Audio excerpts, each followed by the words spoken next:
Do it, coward. I did it. Post about this in my servers. Okay.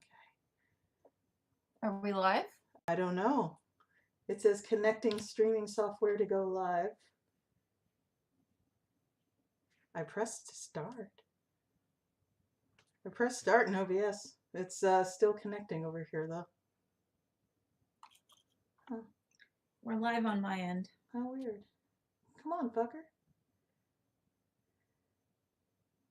It literally worked. I'm opening it on my phone to see if it says we're live.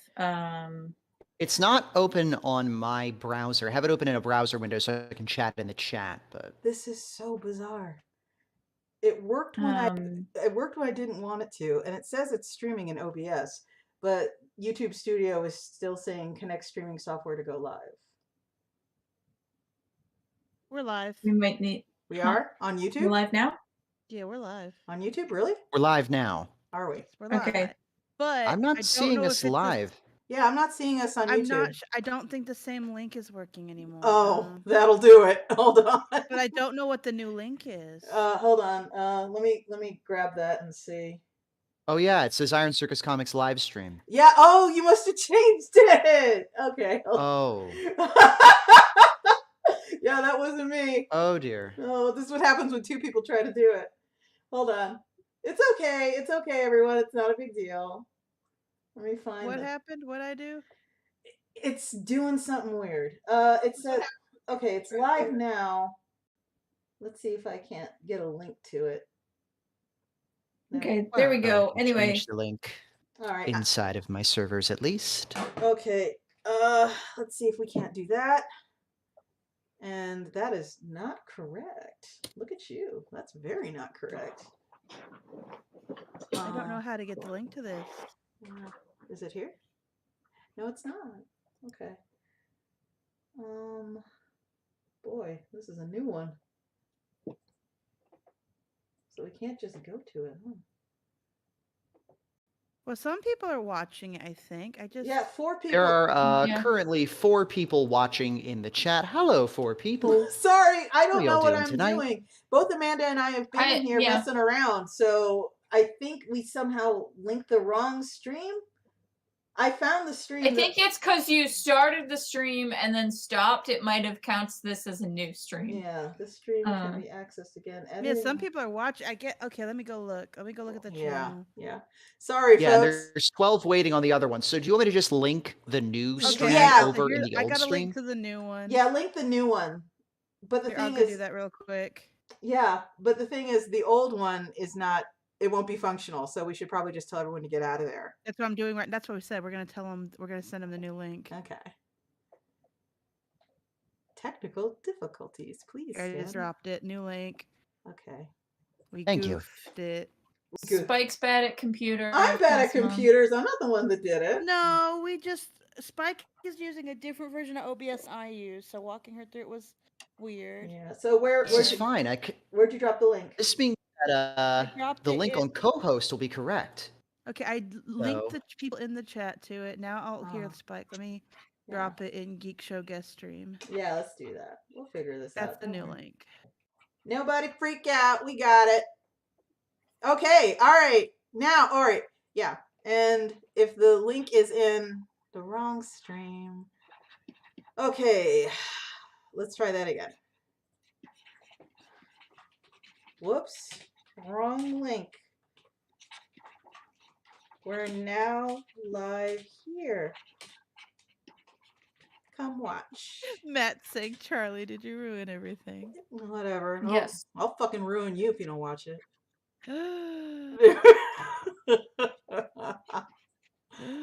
How could you? Okay. All right, now that we're officially live, I'm going to grab my pillow. Okay.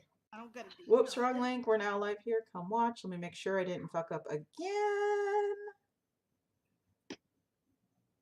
Scintillating content. I mean, I'm drawing, so at least my viewers are getting what I promised them. Yeah. I'm staring at a half-finished drawing of a little goat man getting dominated. There we go. All right. Let me close. Someone asked me if I would draw an erotic comic with Sorcery 101 characters ever. And I was like, well, it is canonical that Danny likes to get tied up. So okay, so there are 9 people in here, so people are making their way over. That's good. Oh, there are 10 people now. People are making their way over. That's good. I'm going to give it a couple more minutes, and then we can actually do intros. How's that sound, everybody? That Sounds good fine. to me. Cool. Everybody, I'd like to, before we get going, I'd like to make sure everyone knows that, hold on. Gotta open my Perrier.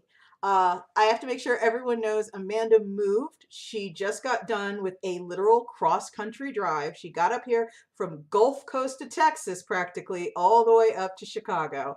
And she drove it in 2 days with help of a mutual friend, E.K. Weaver. And she is fucking exhausted. So she may not be super active tonight. And she is also reason that we don't have our normal super cute setup. Except for Iris. Iris gets the cool PNG tuber, but the rest of us are total. No, nobody gets a PNG tuber. Yeah, I drew a PNG tuber, but the capabilities for animating it are not here this week. So you just get the illustration of me talking. Imagine the mouth moving with a little fire shooting out. And I feel genuinely fucking bad because you went through all the trouble of putting together a really cool circus themed PNG tuber, and we just like it's okay. Puked out our shoes, fell over. Accidents can happen. We have to have you back so we can see it animated because it's really cute. Sure. Yeah. I'd love to come back. Yeah. And Abigail Lorraine love says, to podcast. Canned Perrier. Yes, I am drinking canned pink grapefruit flavored carbonated mineral water because I'm that bitch. Okay. You monster. I am a monster. I know what's good in life. What can I say? I mean, I guess it's better. At least it's not in a plastic bottle. Yeah. Yeah. It being in a can is better than a plastic bottle. Yeah. Why? I shouldn't be because recyclability. It's easier to recycle cans than plastic. Yeah. I see. Yeah. Speaking of recyclability, this is very off topic, but I'm going to wait till 8:10 before we get started just to let people migrate over. I have an iPhone 7, and that means it's about 7 years old, and its battery has absolutely shit its pants. The battery is worthless. The phone is now borderline useless because it cannot hold a charge for half an hour. And I have made the leap into right to repair land, and I have ordered a kit to replace my iPhone battery myself, and I'm very excited. I have never broken open a phone before, so I'm excited to wedge it open and yank parts out of it. Don't yank. I'm too lazy to do that shit. Yeah, I know you can like. You can take it to like. Yeah, you can take it to like Best Buy or an Apple store, and they'll do it for you. But I'm a do-it-yourselfer at heart, so I'm excited to do this. Like I just got a new phone. Because Verizon was like, it's free. And I was like, okay, cool, give it to me. Yeah, I mean, if it were less expensive to get a new phone, I'd probably do that. But again, it's a 7, so even the trade-in deals for it are long gone because it's too old. So, okay. I usually trade mine in every 4 years because that's like, I think that's when the trade-in deals stop. Yeah. Okay, it's time to do the intros. All right, it's 8:10, everybody, and I will start. Yeah, well, maybe kale, Brussels sprouts, and mineral water don't like you either. You ever think about that? I'm Spike. I don't know if that's a quote from. I'm Cal. I'm Amanda. I'm on the floor. Okay. And I'm this week's guest, Iris J. Pronouns are she or Z with an X if you're spicy. Spicy pronouns. Mm-hmm. Thank you for coming, everybody. This is a really bootleg geek show, and we're doing our best, and we really appreciate your patience, and we appreciate you showing up. Our special guest is Iris J, and we're here to talk about monster fucking because we're degenerates. Hello. Iris I'm is in My Monster Girlfriend, which is crowdfunding right now on BackerKit. Yay! So you should get Iris J's cool monster fucking book. Well, I didn't do all the comics in it, to be clear. I just did one of them. Do one of them. I know you have it in you to do That's them going to be all. all of our guests this month are various people who did monster fucker. Monster fuckery. Iris, without too many spoilers, can you tell folks about your story in My Monster Girlfriend?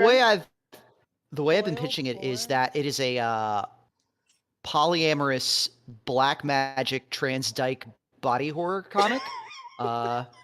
It's also about gentrification, because most of the comics I'm making nowadays are ultimately about gentrification. I live in Seattle. Have I mentioned that? Oh my god, I fucking love that. Here's my porn about gentrification. Union now. I mean, this country makes it hard to fuck. And if the world is going to politicize my body and my life, then I'm going to politicize my porn content as well. Right the fuck on. This is why I love doing Smut Peddler, because where the fuck else are you going to see stuff like this? This is the best. My job rules.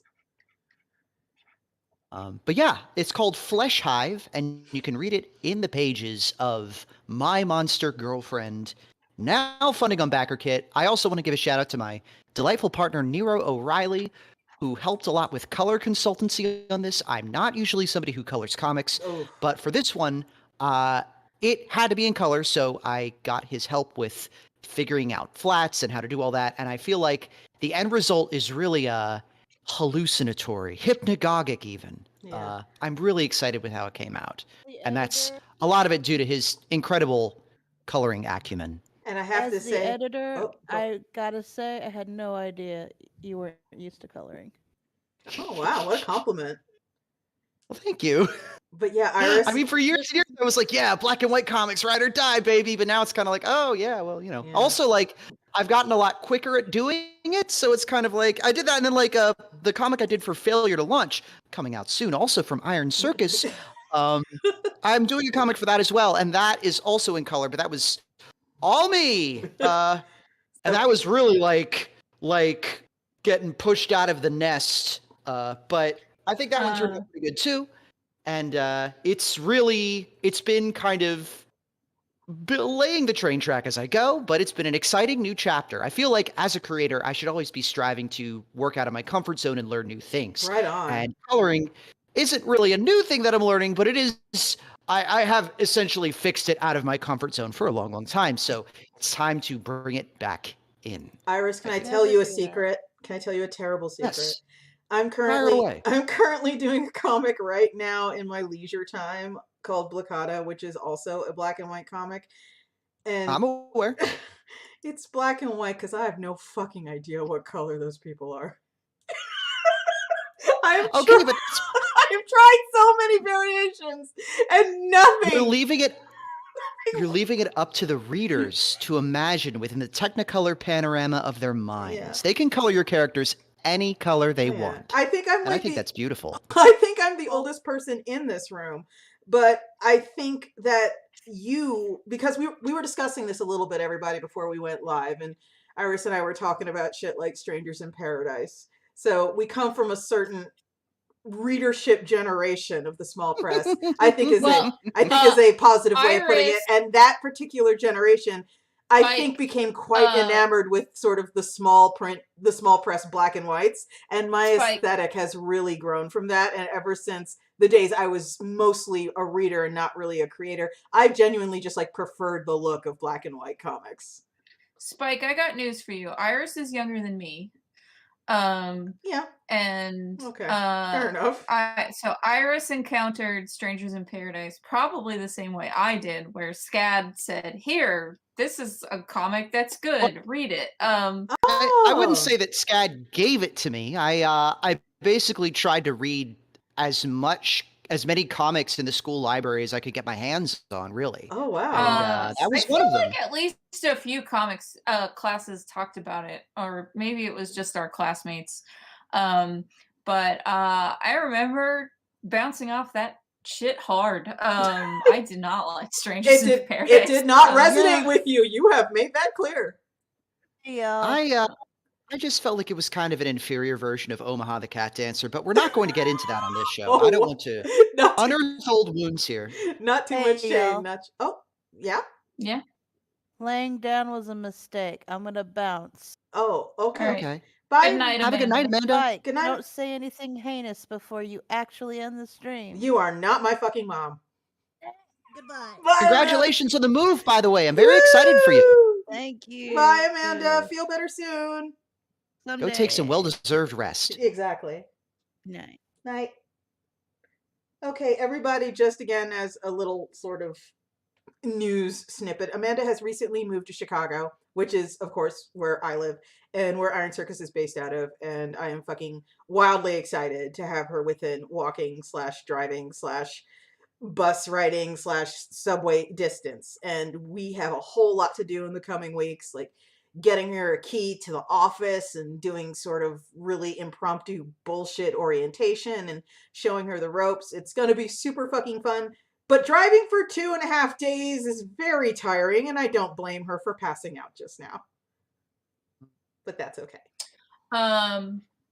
Anyway, I didn't like Strangers in Paradise because it does that thing where like, oh, you know what this lesbian needs is the right penis. Yeah, okay, you know what? I was going it to... sure does that, doesn't it? Okay, here's the thing. Here's the thing about Strangers in Paradise. For folks who don't know, it was like kind of one of the monsters of the small press in the 90s and early 90s. I think it also gets thrown around a lot as, do you want your girlfriend to read comics? You should give her Strangers in Paradise. That's about women. That was absolutely a thing. And here's the thing. Okay, when I saw, when I felt the change in the temperature in the air in the room, when we started talking about Strangers in Paradise earlier, I made a promise to myself to hold back on the shit talk as much as possible, because for all of its faults, I would like to credit it with Kel, fucking, like you said,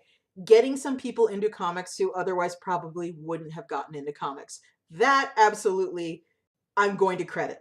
And I'm always a big proponent of do not judge 20, 30, 50, 100-year-old media by modern standards. Like, we have higher expectations now. When I was coming up, it was enough that, you know, a woman was in a group of guys in a movie set. You know, it was enough that there was one black person in the background. That's no longer enough. And I won't judge media made in the 90s by those standards, made in the 90s by modern standards of that's not enough. So with those thoughts and sort of levels of consideration applied, I cannot help but also note Strangers with Paradise was definitely my first experience with noticing something over and over and over again as a teenager in a comic, then going, oh, this part's for your dick. I thought this was just a random thing. No, the ankle socks and the high heels, that's for your dick. And that's not like wrong or anything. But I'm like, yo, you like this. That's why this is showing up over and over. Because again, it's the 90s, all right? Nobody's wearing that. So it stood out to me that frilly, lacy, Madonna-esque, Cyndi Lauper-esque anklet socks and stiletto heels were not a thing in the 90s. They were a thing in the 80s. And I guess that's when Terry Pratchett was in his flower. No, that's Terry Moore. Terry Pratchett. Oh, sorry, fuck. Terry Moore. See, I got my Terry's fucked up. I'm sorry. We were talking about Discworld before we went live. So I'm sorry. If you want to know what Terry Pratchett's into, he really likes a sensible, like, grounded, down-to-earth, jaded person and a dreamer with their head in the clouds as a couple. That is his, like, I personally like a tall and a small. Terry Pratchett likes jaded, grumpy person and a dreamer with their head in the sky. Yeah. Also, MILFs. Yes. And that's beautiful. That's beautiful. And you know what?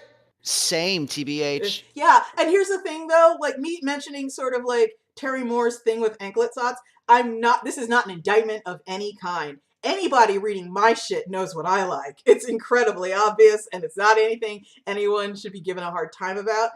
I'm just saying that I have read the entire phone book of Strangers in Paradise. And that's what I remember 20 years later. That's what stood out to me more than anything else. But Terry, if you ever come across this, no shade, no hate, my dude. You were doing the Lord's work in the 90s. It's fine that he likes ankle socks. My problem was this lesbian needs the right dick. That is a conundrum. That is definitely a concern that I'm not sure it was made in the 90s layoff applies to. Yeah. Because that is it's really harmful and pervasive kind of thing. That's the kind of thinking that gets people hurt, you know? Yeah.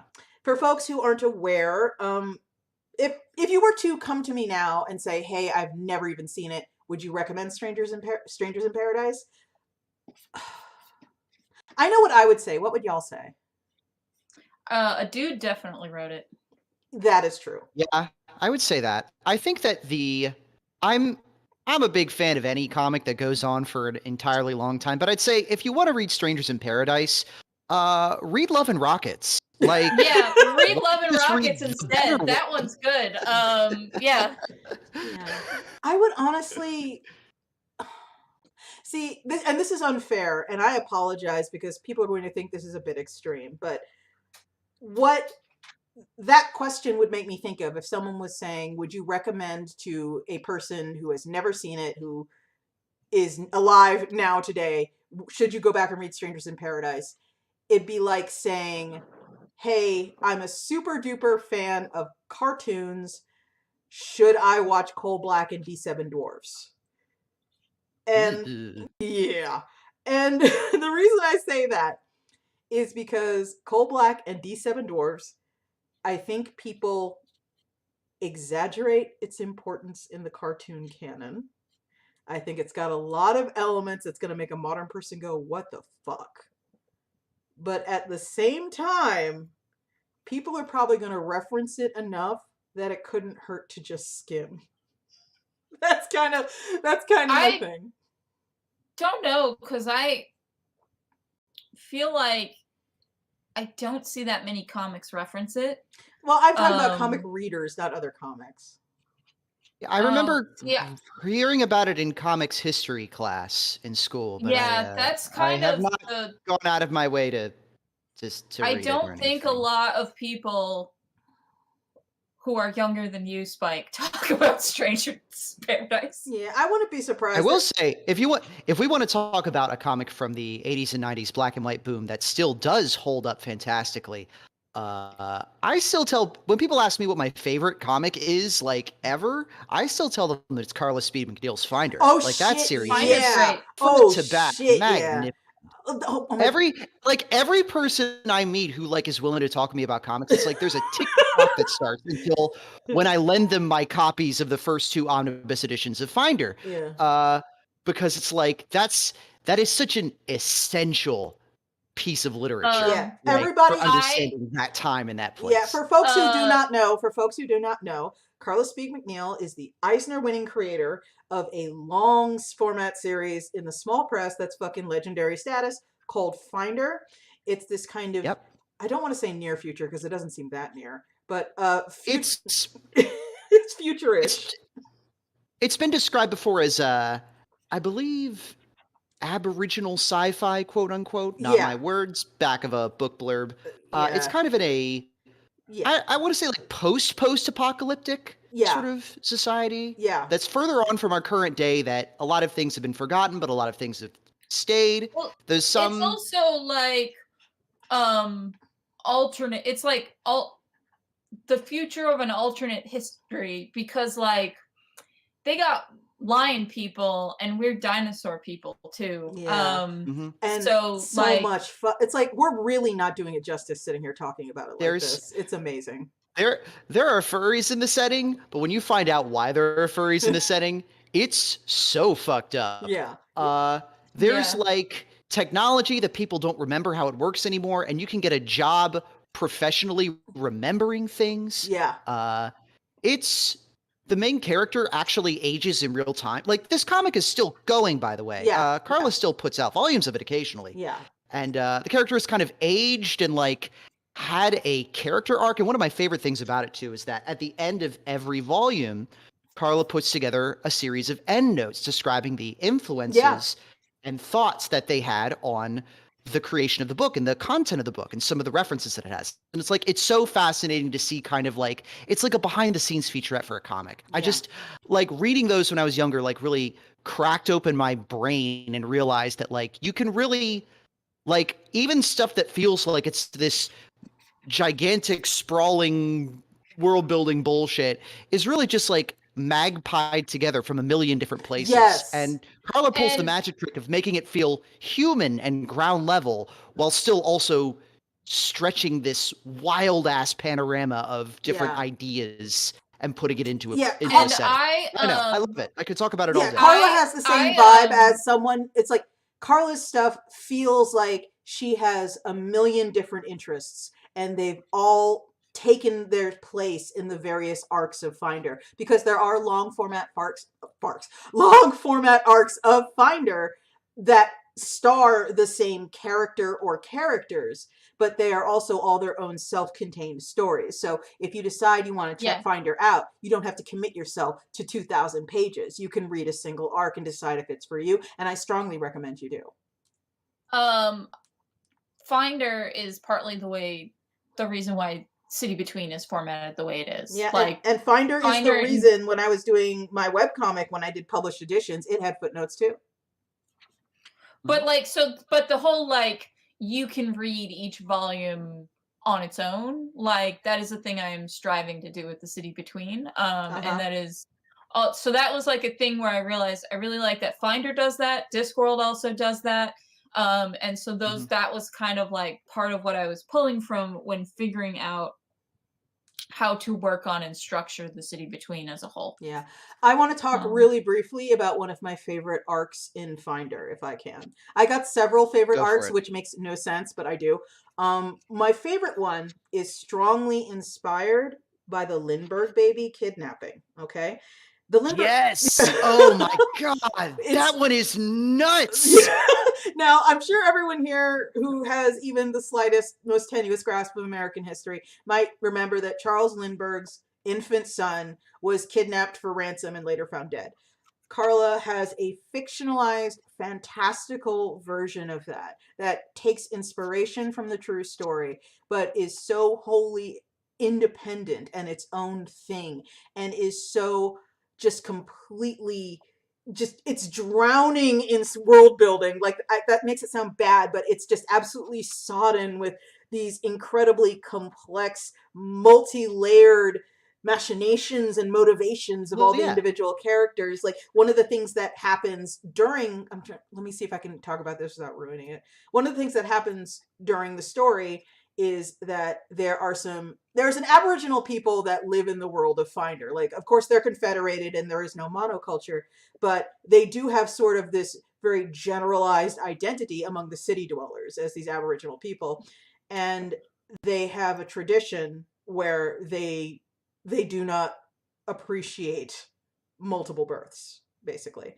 And when one of the women has a multiple birth, it's kind of expected one of those children will not survive, like in a intentional kind of way. And the whole tribe, this is never like openly spoken of, like, you got to kill that baby, right? Like that's not how it's fucking done. And a lot of the story is taken up with the complications of that. But the beautiful complicating factor in all of this is there is a woman who works for not Charles Lindbergh in the not Charles Lindbergh household, who is ethnically part of this Aboriginal group, but did not grow up in that environment. She grew up in a city environment. And as a result, she has sort of come to have this romanticization of this sort of like pastoral, idyllic Adam and Eve in the Garden of Eden kind of viewpoint of the people she came from. She has no actual lived experience of being in these groups, but she identifies as part of these groups because ethnically she is, even though she has never lived that way once. She's like a city dweller fucking eating pizza and shit. You know what I mean? It's like that's who she is. But when they come to the not Lindbergh estate, she is just, heart eyes motherfucker about the whole thing. And she idealizes them and talks about how amazing they are, and is near the end of the story just utterly disabused of the notion that they're some sort of like superior society.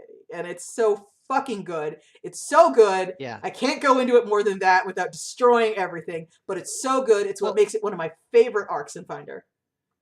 I will also mention that, like, one of the other fascinating things about this story that we can talk about that isn't spoiling it is that the whole thing takes place inside of this fairly large, rambling mansion. Yes. But it takes place within the domed city of Anvard, which is kind of a mega city sort of thing inside of this large dome where space is at a premium and people tend to build vertically as much as horizontally. Mhm. Much is made in the story about the fact that these people are so fucking rich that they could carve out enough three-dimensional real estate in the city to not only create a mansion, but also a dome that projects an artificial sky above it and rolling green hills around it. Yeah. It is a wild show of wealth. And part of the reason that that member of the household is so taken in about the idea of like, yes, wow, these romantic nomads is because she's there. The Askians are camping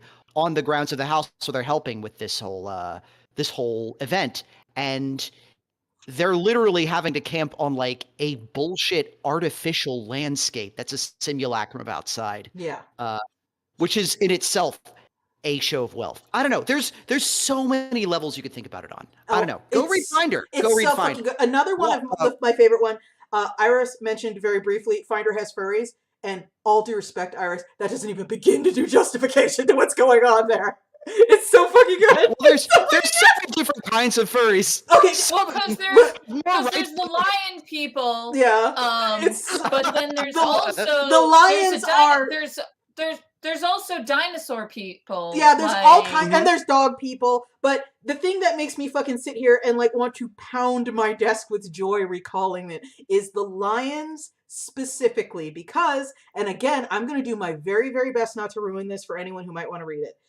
There is a arc that concerns lion life, I guess, lion person life, and if you know anything about how actual real lions are, there might be sort of a glimmer of familiarity there, but it's really fucking good, and it kind of talks about their family structures and why they are lion people and not just lions, and how sometimes they aren't lion people and that needs to be fixed. And it talks about, you know, who is in charge of the lion people and how they get to be in charge of the lion people. And it's so fucking good. It's so fucking off the fucking wall and crazy and good, and I love it. And you should just read Finder. You should Google Carla Speed McNeil Finder, and whatever it shows you, you should buy. And that should be your Christmas or Kwanzaa or Hanukkah present to yourself. It is so good. Diwali just happened. Yeah, Diwali, make it your Diwali present. You know, you deserve it. Treat yourself. It's good. It's so fucking good. Yeah, there's 2 omnibus library editions of like each one has 4 books in it, so you can get like the first 8 books in the series in 2 volumes for fairly cheap. From Dark Horse, they publish it, but absolutely worth your time. I have one of those books where it's like I will get that sight unseen. It's like I'll buy Killer 7 for anybody who hasn't played it, and I'll buy Finder for anybody who hasn't read it. Also, I don't want to make comparisons because it feels terrible making this comparison because Carla is so fucking above this. Just even comparing her to this feels like an insult. But if you read Ready Player One and you thought to yourself, Iris fucking knows immediately where I'm going with this. If you read Ready Player One and you thought to yourself, my goodness, isn't this a deep and fascinating examination of the potential of life in a virtual world? First of all, I'm so sorry. And secondly, read Finder. Yeah. There's a story about virtual reality in it that could only be created by somebody who has a lot of fans spend a lot of time inside of her head. Matt is so offended. Let's just say that. Matt Sheridan said It was in very chat, "Why is this-" prescient, shall we say, considering it was written at a time before online fandom. Yes. Matt Sheridan has said in the chat, "Why this comparison?" question mark exclamation point. I know it feels insulting, doesn't it? But I need you to understand, when people think of like virtual paradises referenced in mainstream culture, they're gonna think Ready Player One. That's just the world we live in. Sorry. Yeah, as somebody who makes a cyberpunk webcomic, yeah, it's an unfortunate fact. Yeah. So anyway, that is our Finder song and dance floor show. We fucking love it. We love it for good reason. You should buy it and read it. Mm-hmm. It's good shit. It's good shit. Yeah, and like I said, like that's basically, it was a big influence on The City Between, and how like stuff's structured, like the way the books are structured. I fucking love Carla's art. I really like that there's one about there is this ethnicity of people who all present as female. Yes. Yeah. And an ongoing thing through multiple of the stories is one of them marries this other ethnicity whose culture is very into the gender binary and sort of the conflicts in their marriage. But Carla has also followed the kids of this mixed marriage throughout their life. And so it's like the oldest kid fits into the very femme presenting ethnicity and looks more that ethnicity. So like there's one about her like entering a beauty pageant that's sort of to gain her sort of adulthood within their society and culture. She's literally performing a gender identity. Yeah. Yes. The gender studies like, Finder. So good. Oh yeah. But this also, like, they make a point of she not only has to perform this gender identity, but also she is the only one out of all her siblings who fits their very narrow definition of what beauty is. And so she is underlying like sort of the politics of that. Yeah, it's like a dog show for people that she's in, basically. Yeah. And it's important that, you know, she is part of this beauty pageant because since she is a mixed marriage, she is the offspring of a mixed marriage, her clan identity. In Finder, who your clan is, basically, it's almost sort of like castes level in what you what rights you have, where you get to live, the kind of jobs you go into, everything. And if you are of a mixed marriage, your clan is in question. You could be in one clan, you could be in another clan, or you can be in neither, and then you are fucked, my friend. So she is participating in this not just for herself and her own sort of clan ticket entry, but sort of so she can also to help her family, because she has two other siblings who are nowhere near fitting the, if I can be so bold, breed standard as well as she does. Yeah. So it's so fucking, it's like there's just layers and layers, and that's part of why we're sitting here geeking out so hard. There's also a discussion about how the breed standard changes over time because they have to keep their numbers up. Yeah, like, it actually, so like if enough people in a generation are too short for the breed standard, then they have to make the breed standard shorter, like on average. It's really, it's fat. There's like one of my favorite things, Iris, you talked about how the footnotes in Finder are really interesting. One of my favorite things ever is there is a bit in there that it is one thing you see in one panel, one time, and pretty much never again. And Carla goes into this big long paragraph about it. And it is about a clan where everyone has dark colored hair, and the men in the clan, they have very strict kind of gender roles. The men in the clan overwhelmingly go into roles like law enforcement. And these dudes, like, So they all have these like shitty jarhead haircuts, and they just look really like barbecue dad. Like they all look that way.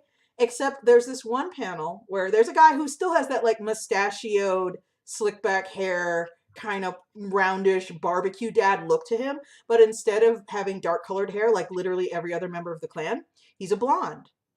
And Carla goes into it in the footnotes going, it is incredibly rare that one of these people is blonde. This guy had to literally, to make sure his clan membership was not in question, they had to go back in his family tree multiple generations to make sure there was no outbreeding, because that's how seriously these people take their clan affiliation. If you are born with the wrong fucking hair color, suddenly your affiliation is in question. It's so good. It's so good, and it's so crazy, and it's so believable, and it's so good.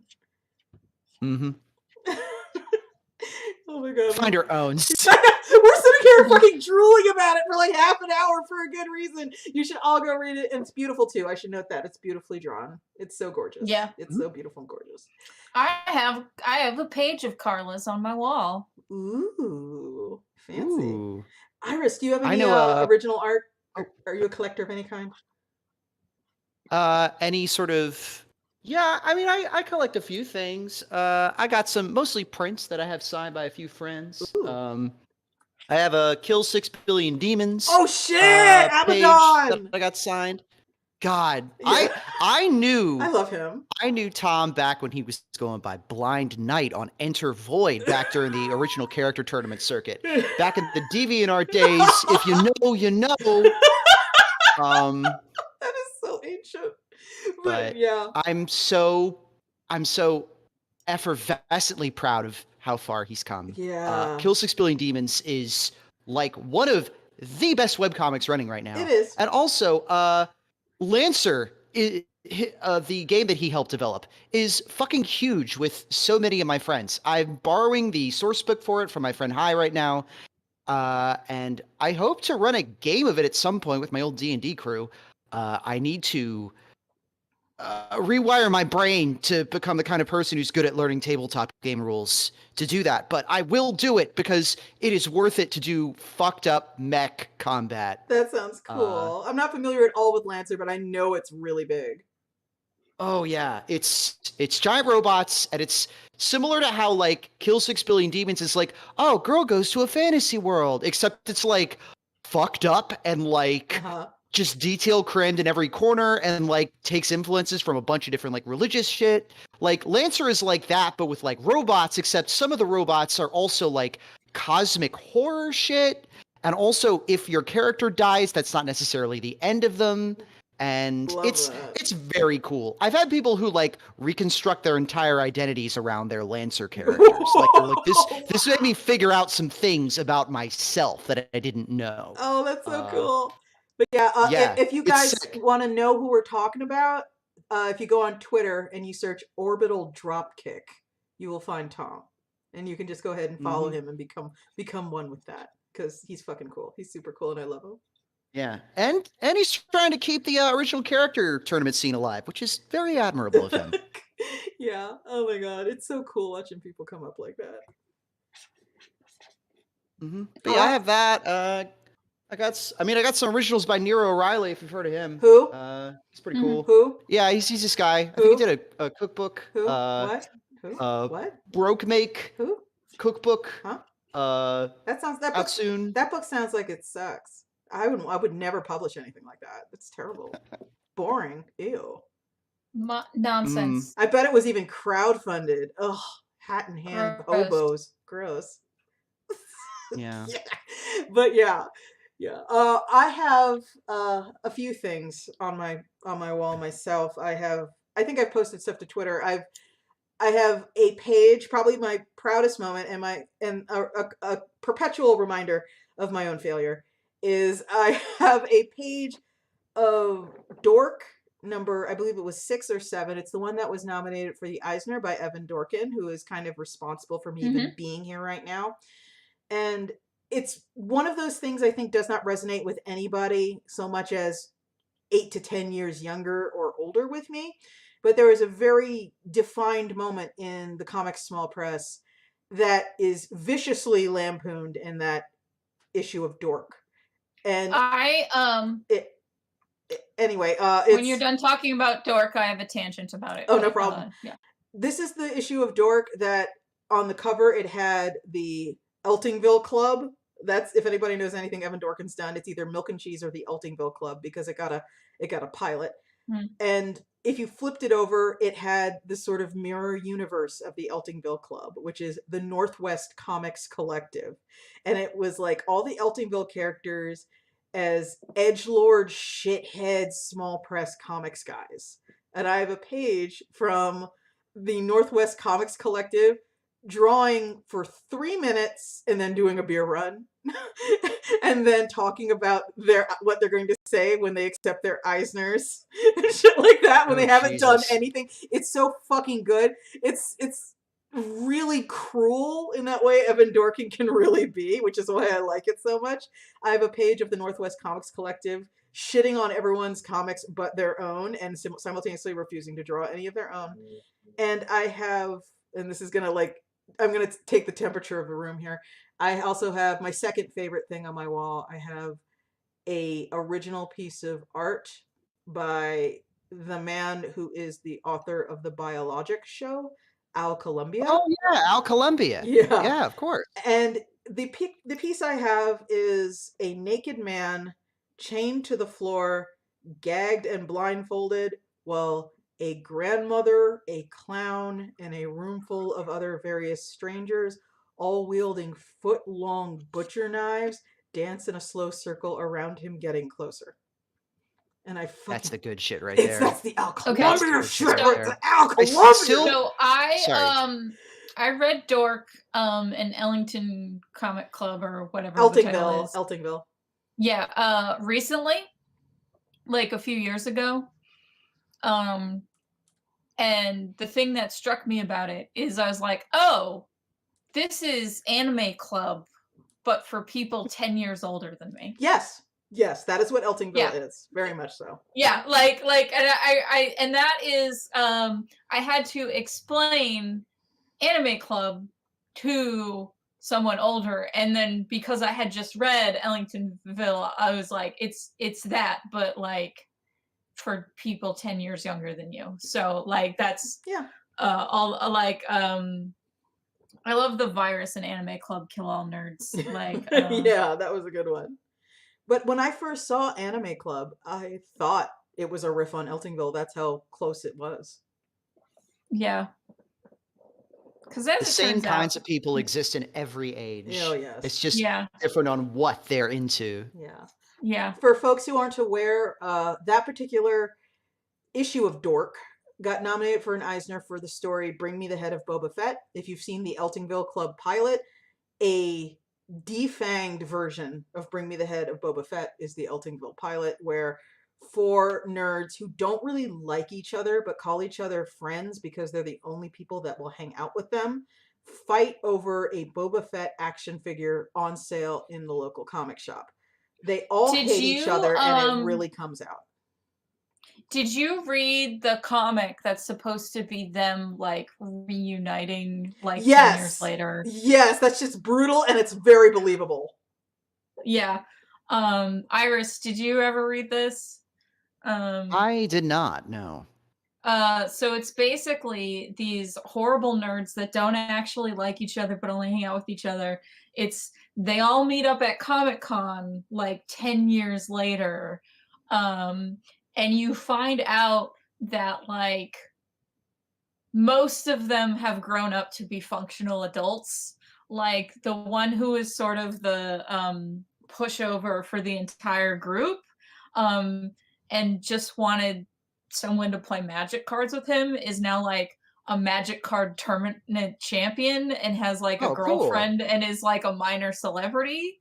And then the guy that was really into horror movies like got a job like helping make practical effects for indie horror films. That's neat. So and then the 2 worst members of the group, one of them writes for some comic review blog, and there Oh, is no. a troll who is in his comments all the time and is constantly harassing him and infuriating him, and it turns out it's the other guy from the group, like the fourth one. Yeah. Can I tell you a story about this? Yeah. Okay, here's the thing. I wonder how ripped from the headlines that particular story is, because folks who are old might remember Scott McCloud and a bunch of his friends were all got into comics around the same time. We're talking about Scott knew Kurt Busiek, knew other people, and they all got into comics at the same time. And are we talking about the TCJ thing? I don't know. Well, I don't know if this guy had anything to do with TCJ, but for a while there was a person who would write a comics review blog, and he would be weirdly harsh about the comics that Scott and Scott's friends would make. And eventually, and I might be getting the details wrong. I'm so sorry if this gets out there and like someone's like, you got this wrong and that wrong. I know. I only half remember this. It was years ago. And this person was weirdly harsh on message boards and on review blogs about the comics that like maybe this grip of writers, like 3 to 4 writers, would be writing. And eventually one of them posted a reply to either the blog or a forum comment and said, "Oh, it's you. Yeah, I know who this person is, by the way, guys. He tried to get into comics and didn't make it. Also, he had the hots for the woman that eventually ended up my wife. Discount all opinions." Oh, shit. Yeah! And the dude went fucking nuclear. It was just wild. So I feel like that's an even more extreme version than what happened in Dorks, because this is like if the dude wrote for fucking Comics Alliance, back when Comics Alliance was still a thing, and someone was just like from his high school was always like, your opinions are stupid and wrong or whatever. Like, so he's not even reviewing people that he's not even being nasty to people that succeeded in the comics industry. He's like being nasty to someone's hobby site. Like, oof. I was about to say, must be nice having a blog that reviews comics. Can you imagine that? Sounds fake. Yeah. Wow. So cause he's not like fixating and being mean to the guy who's a magic champion or his friend that like has fun making practical effects. It is just like, fuck this other guy's opinions. I hate him. Like, one of the things I liked about the evolution of the Eltingville characters is in the comics, the new comics that sort of like revisited Eltingville, where they're at San Diego and they're meeting up for the first time in years.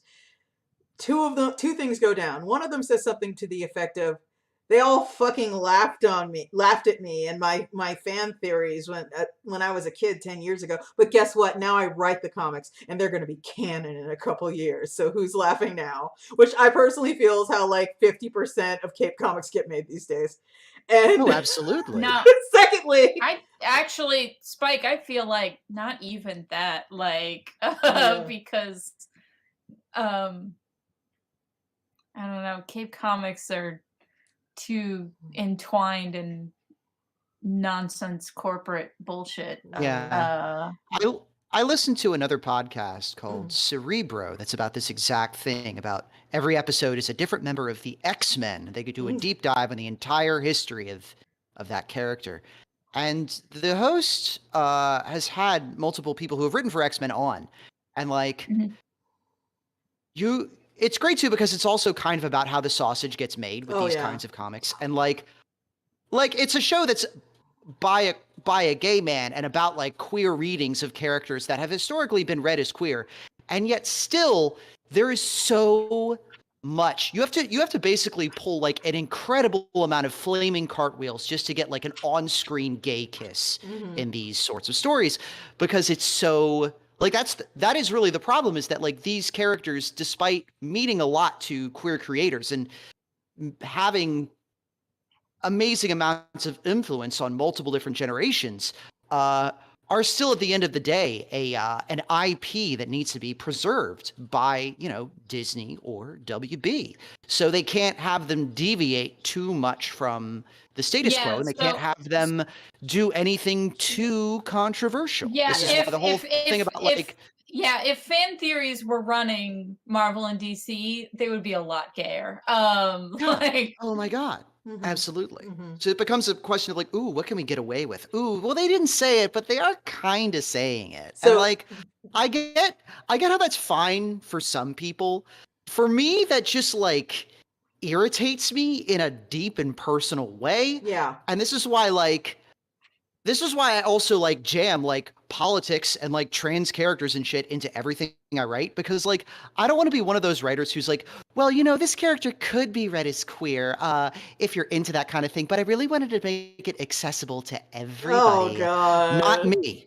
I didn't make these stories for you. Oh my I'm god, making them fucking for sing people it. like Yes. me. Fuck yes. Actually, it's so wild that you're actually bringing this up right now, because I was just lamenting, and Matt Sheridan is in the chat and can confirm, not even multiple hours ago, maybe 2-3 hours ago, I was lamenting the fact that I am a creative person and I write and I draw almost compulsively, but I am sad because the thing I would love more than anything is more anti-entity type characters in the world, more Furiosa type characters in the world. It like irks me. It makes me sneer to say strong female protagonist, but like that's basically what I'm asking for. I'd love more bitches to just get in the spaceship and go, as I want to say. I would love to see more stories like that where it's not even brought up as a thing, it just happens. But at the same time, I am so deeply fascinated by and into the concept of a particularly pathetic kind of man. That's all I want to make stories about. And I am not fit to actually make those cool stories I wished existed. I just want to write about shitty failure dudes having shitty failure lives and ending up crying on page 100. That's like the only thing I want to write about. Like, I have some great news for you. Pathetic loser garbage men can become strong female protagonists. It takes is a little time and introspection and maybe some estrogen. It's like there is the most like the worst examples of men there are. There's like murderers and assholes and just Spike. Yes.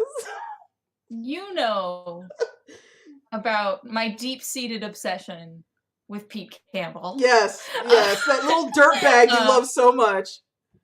That weasel who can do nothing right. I love his stupid weasel face. I love that he is this weird mix of cynical and naive at the same time, that he doesn't understand that some people are too racist to make money. Like, yeah, I actually compared myself to, and I'm sure there are going to be some people who fucking straight up roll their eyes at this, but I compared myself to the guy who does Gunsmith Cats in that sense, where he has some very clear interests. He wants to sort of spend all day drawing those interests. And he may not necessarily want to read comics about those interests, but it's clear this is what he cares about, and so this is the only shit he's ever going to create. And while I would just give anything for some more Furiosa, anti-entity, what's her face, Ripley kind of shit. I would love to see just 50 movies a year with that shit, 100 comics a year with that shit. I'm not interested in making it. And that is actually a thing that kind of makes me sad, because I can't sit there and force myself to make it. I want to do pathetic, sad fucking dudes lying in the corner. That's it.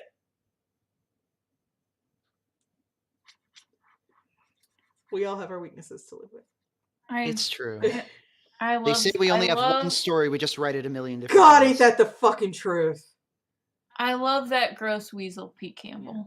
The comic that I'm currently doing right now, Blacada, has these two characters. I swear to God, I didn't actually recognize them until I was like 20, 30 pages in. And then I was like, oh, fuck. These are the Egyptian guys from Temple, Arizona. This is them again. Fuck!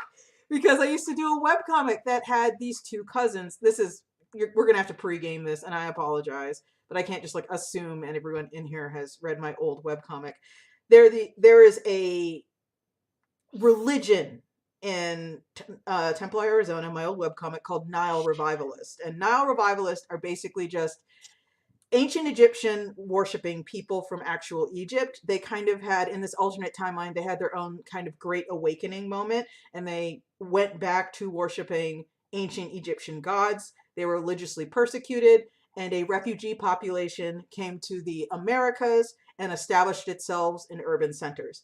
And they have evolved into sort of part of the tapestry of multicultural American cities. There are Nile revivalist neighborhoods and Nile revivalist temples, and there are two cousins, Sunny and Mose, and Mose is short for Thutmosis because they're named after Egyptian gods.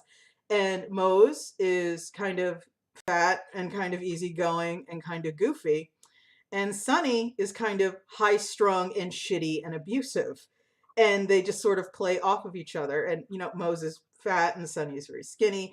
And they have this interplay that's over familiar in this way where one of them just kind of goes above and beyond to be super shitty to the other. And the other, like, doesn't even register anything shitty being said because it's just part of the scenery now. And now, fucking 20 years later, I'm doing a comic where there's a shitty, extremely skinny dude being incredibly abusive to a fat, easygoing person. And it's like, oh, fuck, I'm doing it again. It's like these are just the same characters again. If we're talking about great great character dynamic templates, Yeah. I also want to shout out another friend of mine who I don't know if she's watching right now. A friend of mine who goes by the internet handle of Faravore, who's super influenced by old school 90s comics, super influenced by like old school like TTRPG books. Definitely has a preference for like weird sort of mystical kind of terrifying religious figure, and then like one person who was like their romantically entangled bodyguard. So she did a series of stories about a pair of orcs who were like this for a long time, and she just started a webcomic called The Priest Wife that is also kind of a riff on this, but with much more of a bloodborne-y cosmic horror bent to it. It's very short, but it's absolutely fantastic, and I really want to shout it out so that people go check it out. Where's it at? Let me get the link for it here in the chat. I have it right here. She just posted in my private thing. Priestwife.neocities.org. I'm going to put that into the chat here too. Yeah, I don't know if it'll register a link. Amanda has it set up. Yeah, I in such think a only way. Amanda's allowed to post links and. Crap. Amanda's Well, not yes. copy that and paste it into your browser because that's one to watch right now. Priestwife.neocities.org. Yeah. Okay. Yes. All right. I've got it in the guest stream chat right now. Check it out. It's really cool. Alexa McDonald says Mose is the sweetest man. Yes, he is. He's kind of a weirdo, but I never got to expand upon Mose and Sunny. Like, that's just kind of the story of Temple, Arizona. There's a lot of stuff in there I never got to expand on, and I've kind of come to accept I never will, because when I made my webcomic, it was an alternate history predictive kind of thing, and now half the shit in there isn't really worth talking about because it's actually happened. Yeah. I mean, that's good. It was a swing for the fences. Yeah. And yeah, I feel that too. Like I have a free webcomic that I do called Crossed Wires. It's been on hiatus for the past year because I've been working on a lot of Iron Circus stuff, among other things. But the way I pitched it is kind of like it's a queer coming of age story in the cyberpunk present. And it's set in a world that's pretty much like ours, except that VR technology got developed a little bit earlier, and that's how people interact with the internet by standard. And it started as kind of as an erotic fan comic for the 1995 movie Hackers, and then it became my main thing. So that's pretty wild. That's an evolution. Sure is. Life comes at you fast. But a problem with writing comics that are supposed to be like set 20 minutes into the future is that 20 minutes passes really quickly. A lot of the stuff that I wanted to make fun of in the comic are things that then actually sort of happened. Like VR arcades where people like wander around with like wander around kind of like fake sets with fake things while in VR to try to simulate a fully immersive 3D experience. So that's the thing that happened. And if you watch Jenny Nicholson's recent Evermore video, they go into a guy who made a bunch of money off of that and then fucked all that money off by trying to make like a LARPing amusement park. Yes, another Jenny Nicholson fucking super Yeah. fan shit. Yeah. Incredible video. I was Incredible talking. video. I was talking to Alina Pete on one of my previous streams this week, who was planning to go to Evermore. No. Until that video dropped. Okay, good. Like Alina had seen like his original announcement about all the cool things that he was going to do, and that this park will definitely open soon. And so Alina was interested in going. And now it's like, well, it seems like I dodged a bullet. Like, they were literally like, we were planning to go, and then COVID happened. Yeah. Like, that's how recently Alina was planning to go. If there is anyone here not familiar, just search your YouTube for Jenny Nicholson Evermore. Like Nevermore, like the crow from the Edgar Allan Poe story, but no N, just Evermore. And it's incredible. Watch the whole fucking thing. Jenny Nicholson is a fucking treasure and a delight. And it's like it's so hard to it's so good. But yeah, I wish that she would stop talking about Harry Potter. But yes, usually she is a treasure and a delight. Yeah, but I can absolutely commiserate on the whole 20 minutes in the future problems, because like when I made Templar, one of the last pages on it has a bunch of characters in a head shop, and there's a poster on the wall that features something along the lines of ask your spiritual leader if magic mushrooms are right for you. Like it's a, just a drug advertisement. And the comments I remember were full of, oh man, I fucking wish. And I'm pretty sure it was Colorado that recently had a referendum to legalize magic mushrooms. It might have been. Oregon has legalized them with a prescription, I think. But it's like it won't even track these days. When I made that page, that was fucking unthinkable. That was not even like on anybody's radar that something like that would happen. And a running joke was that there were channels on the TV. The thing I always told people when they asked in Templar is their internet super fucking rules and their TV super fucking sucks. And that's just the different, there was like a certain fork in the road, and they went down a different road than we did. And because of that, they had television that was way more internet. And again, this makes no fucking sense to talk about, because this was made in the aughts, and people, nowadays it's more gummed up and inextricable from one another than ever. But back then, the idea was that there was a channel that just had explosions. Just no setting, no setup, no nothing. It was just explosions. And there was a channel that was a news channel, but it was good news only. And there was a character who made a point of he watched the news, but he only watched the good news only because he was a weirdo and he was an anxious mess. And as a result, he could only take good news. And he was criticized for it in the course of the comic. And nowadays, that's just some people's fucking lives. They just watch the good news only channel. On the topic of someone being an anxious mess, a podcast I listened to recently described being an anxious mess is the Halloween spirit in your heart year round, because you're always frightened. And also, the same guy, by the way, in my comic, he had a pet chicken, which was super weird back then. But now it's like, who doesn't have a fucking pet chicken? That's not remotely I have friends who have service chickens. They're emotional support chickens. And they're adorable. And again, so that's like kind of a big part of what has really discouraged me from ever going back to finish that comic. There's a lot in there that just wouldn't read the same anymore, because people would sit there and wonder, why is this a thing she's dwelling on? That is why, for City Between, rather than it being in our world and me trying to predict the future, I went like, it's just more left. So what can be some social things that are plausible and we could do now and we just aren't,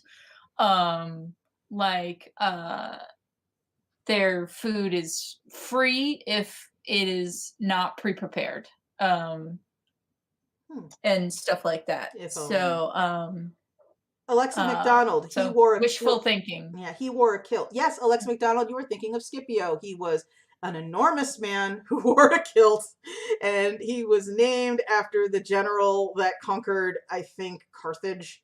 And he was incredibly anxious and wimpy, but he was very large. And he made a lot of money as a bodyguard because he made money off the fact he was simply a large black man. Mm-hmm. I mean, he was extremely non-confrontational, but he didn't have to say anything as a bodyguard. He just had to stand there. And he always wore the kilt, yeah. Yeah. Okay. Anyway, you were saying kill, pardon. Yeah, so like food that is not pre-prepared is free. So like doing things like that we could theoretically do, but well, it's similar to how food stamps works, where food stamps applies to everything except for hot foods. Yeah. So, like for instance, Sorry. So this is like everyone can get that. You don't have to apply for food stamps. You just walk into a grocery store and take the vegetables you need and you leave. The dream. Alexa McDonald said, and Reagan flirted with him. That is right. Yes, Reagan did flirt with him incredibly strong. But there is a certain kind of person that spans across all genders and all cultures, I think, that they actually don't understand what's going on where they're being flirted with. And it's like a period of from weeks to years in their 20s, they don't understand when they're being hit on. And you don't have to call me out like this. I really feel attacked right now. And that was based a lot on experiences I had in college where I would talk to people and then 30 minutes later, a person who was in the same room would be all like, so what do you think? And I would just have this fucking stupid cow stare and just be like, what do you mean? That doesn't make sense. What do you mean? What do I think? Like, well, he was obviously flirting with you. And I was like, no, it's just like, no, he clearly fucking was. He clearly fucking was. You're pathetic. What's wrong with you? Why don't you notice these things? And that was kind of the feeling I was going with that character, where he was not, See, there's a lot I never got to with him. And whenever anyone ever asked, I would just say, yeah, he is actually the most fucked up mentally person in that entire comic. And I never got to explain or show how. So he is arrested. I don't know if anyone ever really noticed, but he is slightly arrested, and I never got to get into why. But yeah, he never noticed what he was being flirted with, even though Reagan, the character who was flirting with him, came on extremely strong all the time. Yeah, she had about the subtlety of a neutron, if I remember correctly. Exactly, and I guarantee you he just thought she was being weird and he didn't understand what was going on. Because he is arrested, because stuff happened. Anyway, the plot was a good comic. Oh god, it was cool. Get the fuck out of here! Oh my god, it was. Shut up! It was. It was on my regular RSS check back in the day. Oh god, RSS crumbled to dust. RSS. Remember RSS? RSS worked perfectly well, and then Google killed it. Remember Google Reader? Remember that? Pepperidge Farm remembers. I know, God, I can't even fucking say it without being sad. It is sad. No, I've said this. I've said this before. I'll never stop saying it. It's hard to overstate. Killing Google Reader changed the internet for the worse forever. Yeah. Yeah. That's just all I can say. Because you're just right about that. Everyone's all these people are upset about Twitter dying, but I feel like if Twitter dies, people will just move to a different social media. Yeah. Like Google Reader died, and there was nothing to replace it. Yeah. There's other RSS clients, but it's just not the same. None that were as good or as easily accessible or as well known as Google Reader. It was so ubiquitous that it was practically like Xeroxes and photocopiers. Yeah. And you could still use RSS feeds today. It's more of a niche thing, like a BBS board. Yeah. In my fan Discord, there is a bot that imports my website's RSS as a message to tell people when my site updates. So Like RSSs still work. Yeah, but no, yeah, it's weird because the entire podcast industry, like, essentially hinges on RSS still working. yeah, It's just that stuff like blog posts and comics, they just seem to have forgotten about them. And when I hear people say, no offense, Kel, but when I hear people say, RSS is still a thing, RSS still works. It's like hearing people. I said it works, but just no one uses it. Yeah, what I hear when people say that is, well, I mean, you can still get there on horseback. Like there's still horses, there's still saddles. There are tons of horses. There are tons of horse-drawn carriages. You can still get there by horse, and it's like, yeah, but the world isn't set up for you to get there by horse anymore. And that kind of sucks. That kind of sucks. If you if you go looking for it, you can get there by horse. But similarly, the code is still there, so it is easy to have like a bot tell my Discord when my site updates using RSS. My auto poster is basically putting my RSS on Twitter and Tumblr.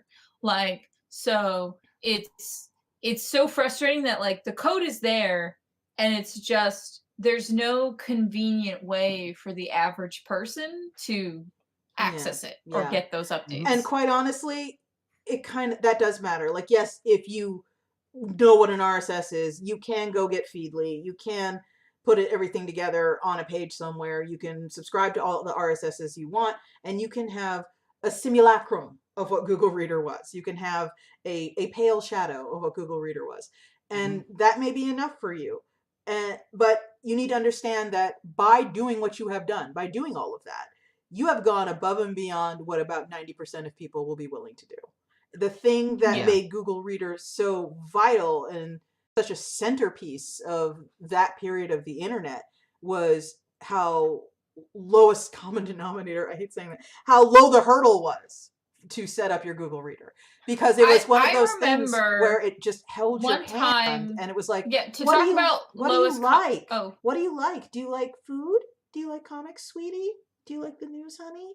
Okay, how about you subscribe to these? Oh, we see you're reading these 3 feeds that are about ice cream. Sweetie, would you like to subscribe to this feed about ice cream too? Yeah? Okay. Like, it treated you like that. And that's what the majority of people need.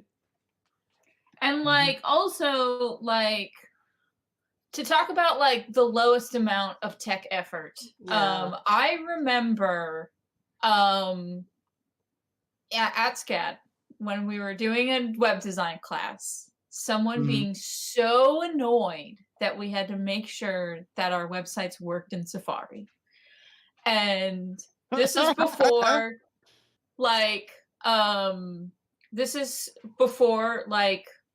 iPhones were widespread. And so now people don't question, I need to make sure this works on Safari, because they're like, a lot of people are going to be checking on their iPhones. It's ubiquitous with making it work with mobile. But so this person was just so annoyed. They were like, no one uses Safari. And I was like, there are plenty of people that use Safari. And then she's like, no one uses Safari. Even the people I know who are Mac users use Firefox. They don't use Safari. No one uses Safari. And I was like, my mom uses Safari. And she was like, oh. I was like, yeah, it's the internet browser that comes with the computer. So the person who is using Safari is the person who bought a Mac and doesn't know any tech shit. And that is who Mac primarily was advertising to at the time. So it's like, you need to make sure your site works in Safari, or you're basically saying you also don't want to make it, like, they didn't mind making sure their website worked in Internet Explorer, because in their mind, that's the PC equivalent. They're thinking of their parents who don't know any tech things and just use the browser that came with their computer.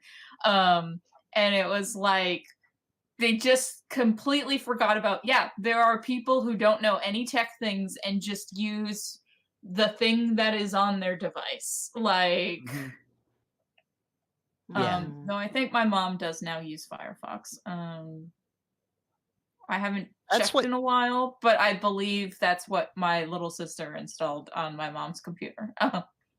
But yeah, that's what's not to tie this into the topic that everybody's been talking about for the past week and change, but that's what's going to make this next upcoming iteration of the internet so interesting is because basically the other big reason that RSS kind of died out was that a bunch of other companies realized, oh, hey, we could just do this same thing, but keep it all on our proprietary website and then put ads on it. Yeah. And that's how we got social media. Yeah. So now that Twitter's kind of the bottoms fell out of it, basically, and then Facebook is also losing money hand over fist. We're entering a new age where it's almost retrograde in that we can't necessarily trust that everybody's going to be using the same thing. There's a phrase that I use Mastodon, and I'm not going to proselytize about how good Mastodon is. It is an option, but this is what I'm talking about. There was a phrase that got bandied around a lot when Mastodon started called decentralized social media. The idea being that if one company doesn't control the entirety of social media, then it results in better social media, maybe? I don't know. Mastodon eventually had its own problems. It does have more of a learning curve with figuring out how to work with it. And because each instance is kind of run like an email that has an admin that's like just a regular person and not a corporation, then there's been drama. There's been people who just haven't kept up the instances. There's been tech issues. But so my point is, we need to think about decentralized social media, not in terms of, well, we'll invent a new site and that'll be decentralized and then everything will be perfect. It's more like we are going to have to get used to the idea that we can't just get all of our content from one place anymore. Yeah. Right on. I had someone in my chat saying that they just checked their comic website stats, and Safari is the third browser that people use to check it, like the third most popular browser. But like, I think at the time, since iPhones weren't widespread yet, like, it was much rarer for people to use Safari. It was basically whoever bought a Mac and didn't look into any tech things. Yeah. But I actually agree with you, Iris, with the idea that the internet is kind of on course for a fracturing, and we have centralized and centralized and centralized, and the weakness of centralizing everyone in one spot for capitalist purposes, it's starting to show, and no one is really happy with how things are going. And part of me is like, oh, well, that sucks, because again, this is a thing I feel obligated to say anytime I bring up my opinion on this sort of thing, but Twitter is easily the largest platform I have. I am cognizant of that, and I realize that part of that is, number one, my general personality. I think my personality and Twitter go together very well. I'm very much a shit poster, whether before it had a name, and that's kind of how I've always been. And number two is, however, like, that is the platform I have developed because, and I know this is going to make some people laugh, but sorry fucker, it's true. I am an outsider. I am on the fringe. I am not mainstream in any sense. And part of that is I have no desire to be. And part of that is there are avenues, professional avenues, that have never opened up to me, ever. And I am mid-career right now. And those doors still remain firmly shut. And I know that why. And it's one of those things where without Twitter, I would probably not be where I am right now. And that's a thing that can't be overlooked. And so, yeah, if someone were to pull the plug on Twitter tomorrow and it went away forever, I'd probably feel it and I wouldn't be thrilled about it. But I am also at that point where I have accrued sort of enough attention that I feel comfortable that people would follow me elsewhere, maybe not in the same numbers, but enough. And that does take away a little of the anxiety. But if it goes away, I will fucking miss it. But simultaneously, there's a tweet that went out several days ago that's like, I can tell who on this website never had an IRC channel fall apart on them. I can tell on this website who never had to leave AIM. It's like, this isn't the first time a social media platform has gone to pieces around me and I've had to migrate. It's also like, to talk about Twitter and your personality going together. Well, Spike, I mentioned it before on the on Geekshow, but also your personality is when you find out a thing that's interesting, you want to show everybody. Whereas my instinct is to send it privately to the person I know will be interested. So whereas you want to tell everyone, I want to only tell people that I know 100% care about this thing. Yeah. And so, but that is also part of your personality that is well suited to Twitter. I was talking to Kevin about Facebook losing a lot of money. And what's interesting is it's not just because like young people aren't signing up for Facebook, so that's a problem for them. But it's also apparently iPhones and other smartphones now are giving customers the option to like opt out of automatic tracking on their apps. Yeah. And that is what's really hurting Facebook, because now it can't target ads as well because people are opting out of tracking. Yep. I've mentioned this before, but the BackerKit I'm currently running, the marketing people at BackerKit and I have been talking a lot. And here's the thing I love. I'm like, not to be a fucking shill, but oh my fucking God, I love BackerKit so much, y'all. Before we launched, we had a meeting with the BackerKit team. And one of the things we discussed was marketing. And they buy ads for Iron Circus for the crowdfund we're currently doing. And one of the things that I have noticed, because this is not the first time they've bought ads for us. The first time I believe I let BackerKit buy ads for an Iron Circus project was The Woman in the Woods. And that hit a sweet spot that no one was really anticipating. And it was fucking insane what it did. The banner ads did for it.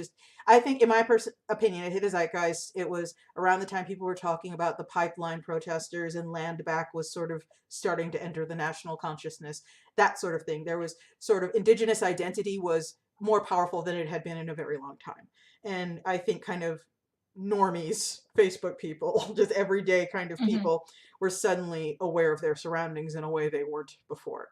And as a result, I think that fed into Woman of the Woods a little bit. And that's why it ended up making $330,000. I don't think anybody at Iron Circus went into Woman of the Woods thinking that's what it was going to do. But now the smut peddler thing, and there are so many moving parts to marketing. I know for a fact Smut Peddler is going to have a harder time than Woman of the Woods ever would, simply because it is called Smut Peddler. So there are certain places it's just not going to be able to run. But I am noticing a lower return on ad spend. And I had steeled myself to kind of expect that because specifically of that app tracking now being so easy to opt out of. And, that's something that the government had to instill. Nobody fucking did that out of the good of their own heart. That was where Facebook made all the fucking dollars selling your eyes. And now they cannot sell them with the same level of efficiency, and they can't assure the same kind of return. And that hurts. And I have actually felt a little bit of that with the marketing for. Well, it's also, it's interesting that, so you talking about the ads is, Kevin digging into social media stuff and talking to me about it, is he actually learned that like the returns on social media is actually not as good as most people assume. And since I can see the referrals on the new Smut Peddler without saying numbers, it is very interesting to me. Like the ads are bringing in way more money than Twitter. Yeah. The beautiful thing about BackerKit, again, without getting into too much detail, and that was part of like Kevin's like research, is he was like, listen, if you really want to promote your shit, you can opt out of social media if you buy ads. Like that's and so it's kind of like I'm almost immediately seeing that confirmed in the Smut Peddler BackerKit was very interesting and neat to see. Yeah, I'm actually signing into Project Admin right now, and without being specific, we can do numbers. the number one referrer, and this is okay, it feels like unfair talking about this because Iron Circus once again has been doing Kickstarters and BackerKits and independent crowdfunds since 2012. So there's a certain accrual of attention that has gone on. Every time you back something I've made, you go on a list. And it's a good list. It's a mailing list. And you hear about everything that I do from then on. And as a result, every time I do a crowdfund, there's more people that know I'm doing a crowdfund just because that's what's happening. So that list right now is up to something like 33,000 people get an email every time we launch a crowdfund. And that's why Iron Circus stuff funds so fast. And that's why it funds so high. And our biggest referrer now is a BackerKit email. It's responsible for 38% of all the pledges on the site. And then another one is the just launched mailer for BackerKit, which is responsible for like, gosh, I don't even know. What is this? About $22,000. So it's like, and then after. Well, so the just launched one, I think is tricky because that just launched email, that's all the people that signed up on the preview page that you promoted everywhere before launch. Yeah. So yeah, so it's not necessarily After that, that's not necessarily on BackerKit. That is your combined efforts. Yeah. But yeah. Yeah, there's a whole lot here that's BackerKit ads that are sending stuff our way. But our number one source of revenue is a BackerKit ad. And other than that, it cannot be ignored. Iron Circus Comics is the third biggest referrer to people who back this project. My personal Twitter is the fourth biggest referrer. Then our newsletter is the fifth biggest referrer. And then BackerKit itself is sixth and seventh and eighth. So, I can't sit here and bullshit you. If there was no Twitter, we would be probably $30,000 lower than we currently are. And we'd notice that. But at the same time, it wouldn't destroy us. And that is largely because of how long we've been doing this. And I am under no delusion that someone who is like just starting out today, like a wobbly kneed fawn launching their very first crowdfund so they can make minis for the local show, would have anything like the same experience. Yeah, I was going to say, it's going to be interesting seeing what the experience is like for the individual in the 2020s going forward, advertising not just crowdfunding projects, but also ongoing efforts like an ongoing webcomic or like an ongoing Patreon. Iris, so the thing that I was talking about with Kevin is he said that based on his research, obviously ads give you the most return. Yeah, if there's like an actionable thing like buy this book, download this thing,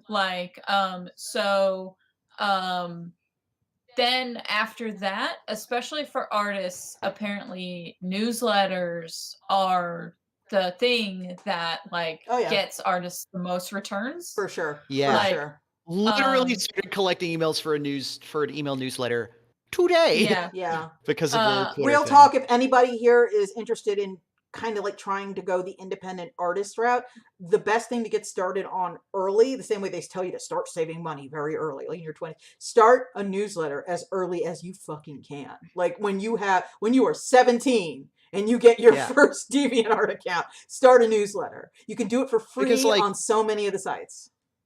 Sites like social media sites and art display sites come and go with the winds, but email is always there. Yeah. And like I said, now whenever I launch a project, like 33,000 people get an email. And that makes all the difference. People are sitting there, how the fuck do you roll up on like, how much? $100,000 in one day or something that this project did? How do you roll up on that? By having 33,000 people know when a project launches. That's how. I think my newsletter is 2,000 people. Yeah. Wow. Well, I've got 5 so far. When'd you start yours? Just before the stream started, really. Like I said today. So, So 5 is good. 5 is excellent. Please consider bit.ly/IrisJNews, IrisJayNews. Sign up for my newsletter and you will get notifications on things I'm working on. Because Yeah. There's a sign up form on my website for people. If you go to calmcdonald/subscribe, it brings you to my newsletter. Yeah. Sign up. Just go to ironcircus.com, sign up for the newsletter there. Quite frankly, if Twitter disappears tomorrow, that's how you're going to hear from me.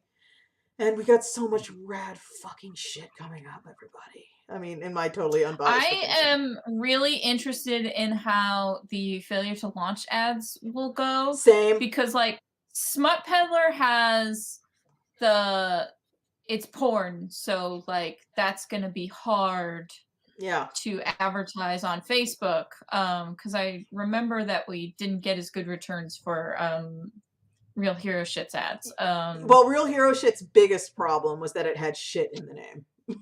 Yeah. So that's getting it flagged as adult, and that would also be the same deal with Smut Peddler. Smut Peddler is probably like, since it doesn't have a swear in the title, it's maybe not getting flagged as much, but like I find that it's very hit or miss. Since failure to launch is not adult content, I think like that would be better to compare ad-wise to Woman in the Woods. Obviously, Woman in the Woods had Zeitgeist on its side. Yeah. But failure to launch, I am going to be interested in how that goes. Yeah, me too. And I plan on using BackerKit. By the way, here's a little treat just for the people fucking listening. I recently retweeted a launch, or rather a pre-launch, for a new BackerKit project called Breadwinner, which is basically just a monitor for your starter, your sourdough starter that someone has put together. That is put Holy shit. I need that, actually. Yeah, I put that together. Fred Benson is the one who put that together. If you use Kickstarter, Fred's the guy who built out Kickstarter's dashboard. That's Fred. That's all Fred right there. And now Fred is on BackerKit. So, take that information how you will. I will say, I don't really like BackerKit's dashboard. It's complex. I have a meeting with them on Monday, and I'm going to complain about it to them. What are you going to say? What are you going to say? Every time I log in, I'm lost for 20 minutes because I don't know if campaign means an ad campaign or if it means the crowdfunding campaign, or what does campaign mean?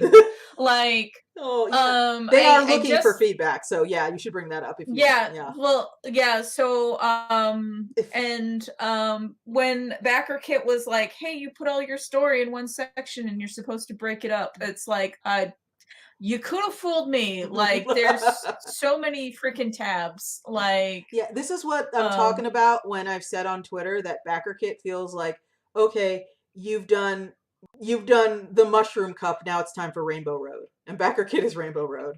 But I don't even think that is an app comparison, because I feel like it's just poorly organized UI.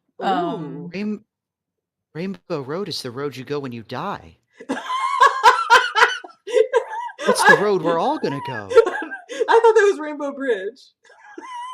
Or is that only if you're a dog? No. It's Rainbow Road. It's where you go when you die. That's Rainbow Road. I'll see you again, Uncle. Hold on, I gotta look at the video chat. Fuck you, nerd. Oh my god, I was just making a Mario Kart reference. Anyway, yeah, I just think that their UI is clunky and poorly organized. See, it took me a while to learn it. I don't think it's super. Oh, Iris, Neuro is saying in the chat, "Oh God, no!" Iris is making a shitpost reference. Yeah, I can imagine.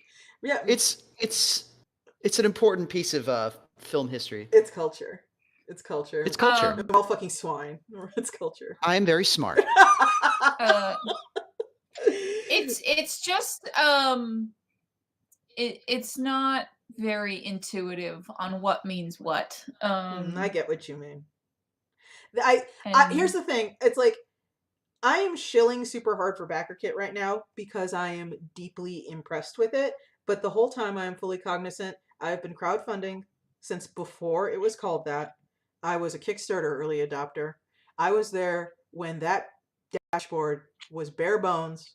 I was kickstarting before they had a comic category. Okay, they never even fucking expected Same. comics to be Same. in Kickstarter. And now I am ground flooring BackerKit, and quite frankly, it's way more put together behind the scenes than Kickstarter was when they were invite only and still in testing phase. And I get that they have had time to learn from Kickstarter, so that should be expected. But they have so much more going on than Kickstarter back there. Yeah. And so like I am just like a nitpicky ass bitch when it comes to No, UI. I get it. I totally get it. If it's your I have your shit to experience, do. is your experience. I don't have time to be lost on a website for 20 minutes. Like yeah, I gotta admit, I love all the buttons and the clicking and like here's the referrals and here's the backer updates and here's that's fine. It just needs to be better organized. Like I said, does campaign mean ad campaign, or does it mean crowdfund campaign, or does it mean something else? Yeah, I get you. It's clarity. Words mean things. It's good to be precise. Anyway, this isn't saying much, but Smut Peddler X and My Monster Girlfriend are now the highest funding project on BackerKit. So I mean, there was only like 12 projects on BackerKit. Excuse me. Yeah, There are still. 7. There are 7. I like that there's even less than the number that I guessed. Yeah, honestly, it's also because there was $1 million project that just finished out today. So it's like one of the things that's fascinating to me is the tabletop RPG folks have really, really taken to BackerKit, just like really hard. And as a result, there are some massive projects on there, like right out of the gate. And it's super exciting to be ground flooring something else again. That's pretty much all I can say. I love that I am not a fucking ossified old turd who's afraid of trying new things. Hell yeah. Yeah. Always, like, what's the shit I always used to say? I used to say something like, don't let the door close behind you. That's kind of my opinion. That's still my opinion. Don't be ready to leave when it's time to leave.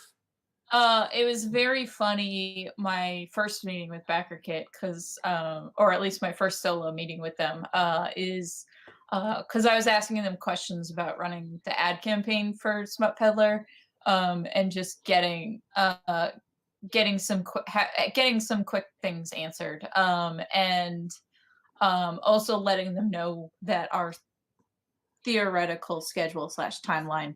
And I let them know that I had run 16 Kickstarters.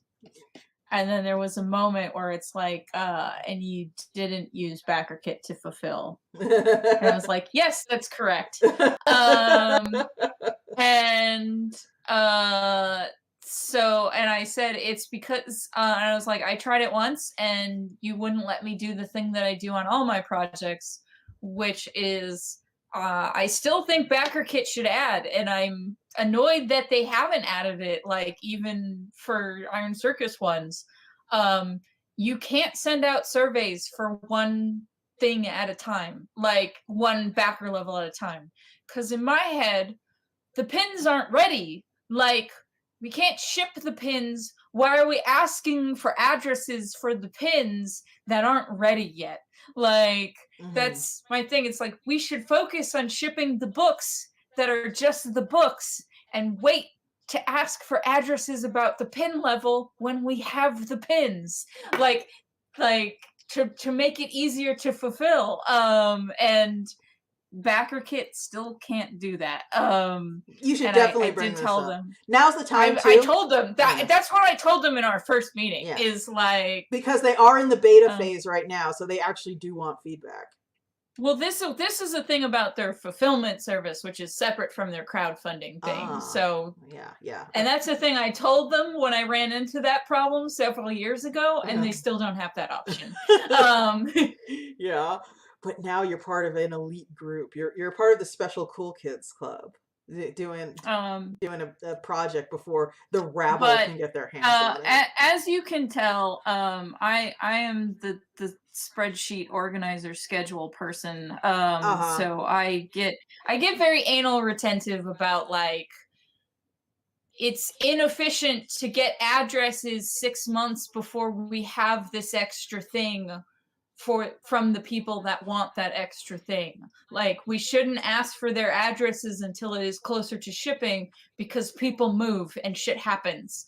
Like, so that's why I'm like, yeah, just send out the single book level. Okay, when that's done, ask for the next book, the book in the print level, like that sort of deal. Like,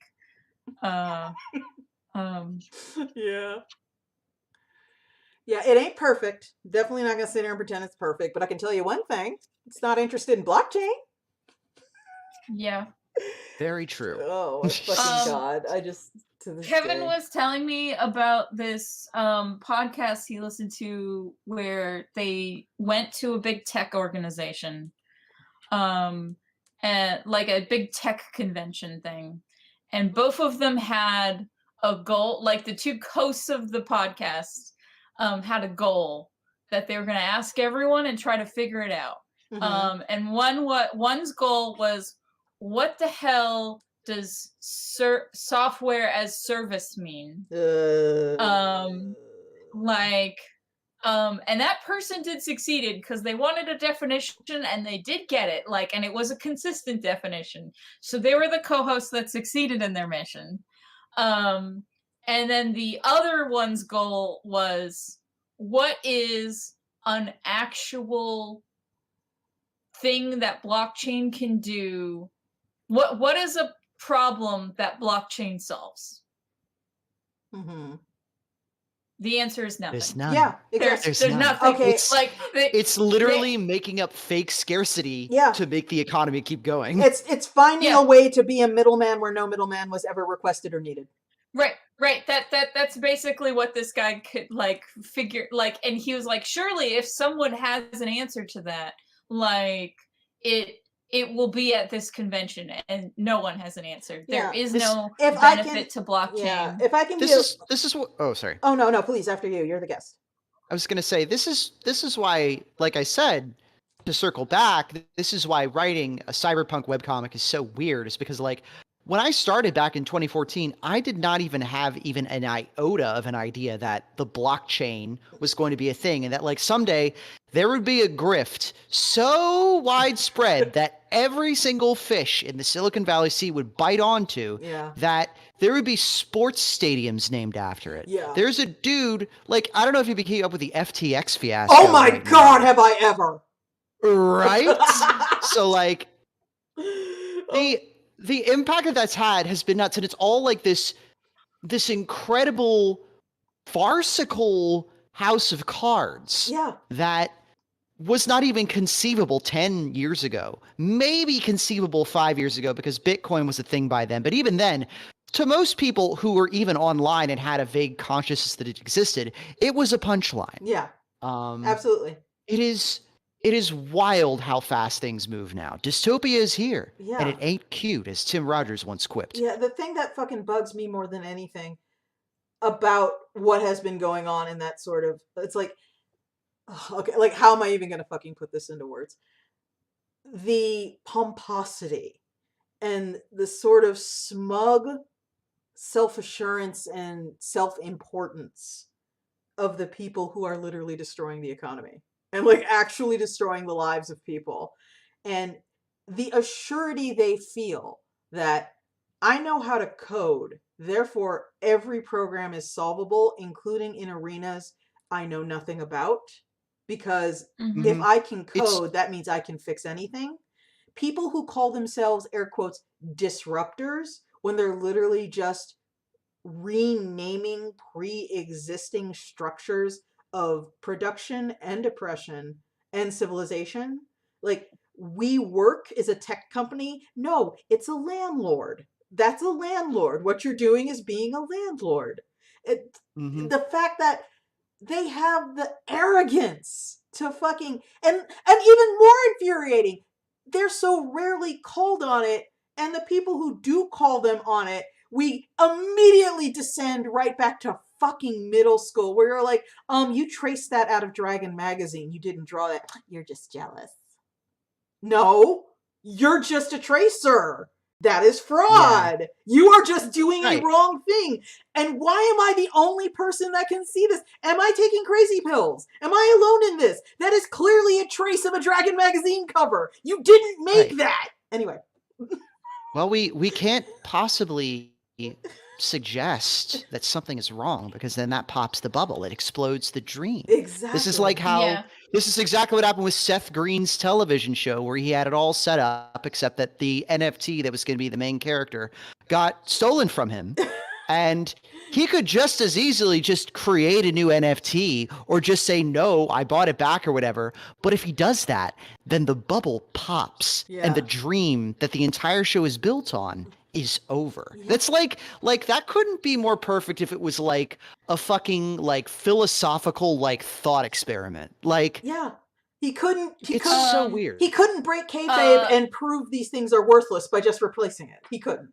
Exactly. Iris, did you see the NFT house for sale? No, I didn't. We have an NFT museum here in Seattle. I have not seen a house. Burn it down. Burn it the fuck down. It is. We want to. It's a house that's for sale in LA. And it has like Bored Ape wallpaper. The other it's called Crypto Home. And the beautiful thing is because my pal Joe and their partner Kristen are looking to buy a house, they got a tour of the crypto house. Oh my god. Found out that it was mainly used as an Airbnb marketed at Crypto Bros. So if you bought the house, you could also buy the Airbnb listing with it. Like that was one of the things advertised it. They were accepting payment in Bitcoin. And it was just fucking like one of the rooms was wallpapered with tweets that are just excited about NFTs and different cryptocurrencies. It's fucking embarrassing. It's fucking humiliating. And the thing is, like, they were trying so hard. When I mean they, I mean like this entire fucking scene, this entire subset of people, they were trying with all their fucking might to force the rest of the world to value this asset class they invented out of thin air. Because if they could convince us it was worth anything, they would be rich. Mm-hmm. But if they couldn't pull this off, it would all be for naught. So they couldn't, the facade, there couldn't be a single crack in the facade. Nobody could drop the act for 5 fucking seconds, because if that happened, who knew how big that crack would get? Who knew when the dam would burst? And it was so fucking obvious and pathetic the whole time, and they refused to cop to the fact it was obvious and pathetic that they were trading play money back and forth and looking at me and going, don't you want in on this? Don't you want, oh, look, oh, I just made another $1,000. And they pull 2 bright orange, safety orange, hunter orange $500 bills out of the Monopoly set. Oh, I made another $1,000. Don't you wish this was you? And it's like, wow, you have absolutely no regard for my intelligence at all. And what is and the frustrating, what's especially depressing is how many people it did work on. I love that, like, the conclusion of Dan Olson's big thing like on NFTs is he's like, the one industry that the NFT market did revolutionize is the fraud market. The fraud market, yeah, because it gave you a list of people that were really gullible and not risk averse at all. So you could, like, here's a list of easy targets. Yeah. One of the things that I remember in that Dan Olson thing, which is fucking incredible. If anyone here has yet to watch Line Goes Up by Folding Ideas, just please stop fucking listening to us right now. Go to YouTube search Line Goes Up Folding Ideas and just sit down and watch it. You can you can still listen to us. I mean, it's not going anywhere. Yeah, but but after this is Yeah. over, at a Yeah. reasonable time when you're comfortable, view it. yeah, It's good. it's Uh, fucking incredible. And one of the things he Spike- talks about is he profiles the average, Bitcoin enjoyer, or the average NFT fan. And he talks about them in such a dead to rights way, where he's not being condescending or sneering or insulting. He's just very calmly stating they're the kind of person who is middle class, has enough financial stability to not be in imminent danger of ruin, but not enough to be secure about the future. They think they're intelligent, more intelligent than most people. That is probably their greatest weakness, because if their intelligence can be appealed to and they can be sufficiently flattered, they'll buy into anything. And it's like, oh fuck, he is absolutely right. Spike, on the topic of YouTubes, do you watch Thought Slime's Cringe Corner? I watched some Thought Slime, not a lot of Thought Slime. Why? What happened? Okay, Cringe Corner definitely appeals to your interests in looking at train wrecks. Because their newest Cringe Corner is about a topic that you also tweeted about. So I know, it's hitting the same buttons of your interests. Their newest Cringe Corner is about the Queen of Canada. Oh my fucking lord!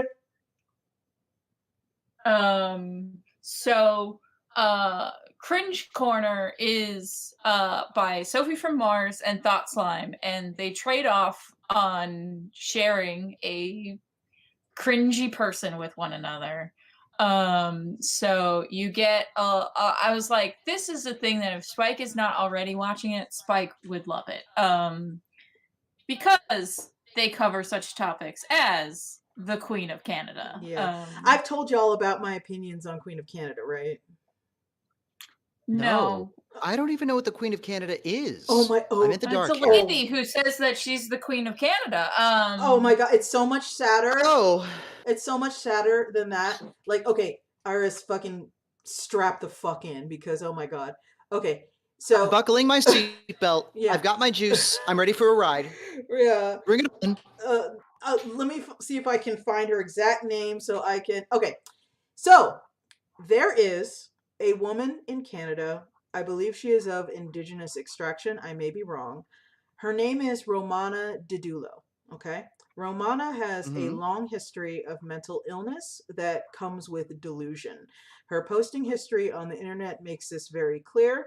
She believes she has interdimensionally rather traveled. She has spoken to creatures from space and other dimensions, and she has occasionally had delusions of being various other people. This is a known quantity about her. At some point, unsurprisingly, she began to be sucked into sort of the periphery of Q, and it began to incorporate itself into her delusions. This developed into her sort of meshing it with her sovereign citizen interpretations and deciding this meant she is the Queen of Canada, the literal sovereign Queen of Canada. Some Russian troll magnifiers found her, and they began to signal boost her posts. It worked astonishingly well. And to this day, she now has a small but not insignificant following of Canadians who believe she is their literal queen sent by God to change Canada back into a benevolent monarchy with her at the head. Here's where it gets depressing instead of just wackadoodle. Romana is, like I said previously, sick, and in a way where she required significant social support in her previous life. Right now, she is no longer receiving that support, because to receive that kind of support in Canada's socialized medicine system, you need a permanent address so they know which province to assign you to for that aid. Part of the reason she is in a RV and is constantly traveling around Canada with no fixed address is that no social service system can lay claim to her or be contacted about her, because if she has no fixed address, she is technically nobody's responsibility. She is being shepherded and controlled by a known quantity of sovereign citizen and known kook people who have set her up essentially as a cash app. They're her fucking coffee tip jar. And they prop her up, they update her social media, and they act as her secretary, as in like Secretary of State, and send her communiques and take control of her accounts so people can donate to her, by extension, them. So shit. she is beyond help in a very literal. That's awful. It's yeah. It starts off funny and then it gets really, really awful. And she is now kind of, and the biggest problem is, of course, since she is literally in the psychological sense, in the pathological sense, delusional. It's not like she is being held captive. She is participating willingly in this, but she is astoundingly unmedicated and clearly needs help, but not in a way where anyone can actually get it to her. And right, because she's being exploited, but in a way that makes her distrust institutions. Yeah, I actually follow her Telegram, and one of her most well-known moves is, since she is Queen of Canada, she has sent out royal decrees that say things like, as Queen of Canada, I declare all debts forgiven, stop paying your light bill, mortgage bill, rent, and car note immediately. And if people... And she also is gonna... she says that income tax is illegal. So that common tune. Also, Spike, she doesn't give royal decrees, she gives executive orders. That is a thing that Slime and Sophie point out, that like she does what a lot of people do, which is assume that US terms and laws apply to countries that are not the US. So she talks, like, they have an interview with her where she talks about she's giving an executive order for ending income tax. And she is telling people to not pay their bills, and people are listening to her. She is actively ruining lives. And then they go over, like, they play an interview where she's interviewed about her political stances, like the age of consent, which she has some interesting thoughts about the age of consent. Oh boy. Yeah, I'll bet she does. And I looked it up. I'm sorry, I was incorrect. She is not Indigenous Canadian. She is Filipino. And she's also very concerned about corruption in tribal leaders. Yeah. There's a lot going on there that's extremely sad and extremely crazy. And also very exploitational. Extremely. She is being viciously exploited. And there's kind of nothing anyone can do about it. But yes, so Spike, you should watch Cringe Corner. It's 100% up your alley. Yeah. If they went over Crypto Land. I love Crypto Land. They also went over a guy who believes that his special breathing technique has made it so he can survive sub-zero temperatures. Oh yeah, that guy, Wim Hof. I know how you can test that real easy. I know that one. I know that weirdo. So he has, like, shown that he can survive, like, super cold temperatures more so than the average person. And not everybody is can. chalking. Well, he was chalking it up to his special breathing technique that he will teach you, so you can also survive sub-zero temperatures. But then, like, a doctor was like, yeah, so he has a weird mutation and his brother has it too, and so his brother can also, like, survive in naked at negative 30 degrees. Like, but yeah, that's got to be an awkward family reunion. Really quick though, if anyone watching or listening to this podcast is sitting there going, Romana Didulo, why do I know that? It's because in August, you might recall in the news, she and her followers attempted to arrest a bunch of Mounties. They actually attempted, she parked her RV like down the block from a police station, and her and a handful of her followers tried to conduct a citizen's arrest on the police for, and I quote, COVID crimes. And to them, COVID crimes is enforcing COVID restrictions. She did not actually get involved in sort of like the fisticuffs that went down, but it was one of those things where, and there's tape out there if you want to watch it. It's one of those things where it's clear the Mounties involved, they knew exactly where the line was, and they were very patiently waiting for these people to cross it. Because these people came up, they began singing hymns, they read out the arrest warrant, they demanded to be let into the station, they sat outside the station, they yelled threats, all of which are perfectly legal things to do. But when they put their hands on the first cop, all hell broke loose. And like 2 or 3 of them were dragged into the police station, arrested, while the others screamed and scattered.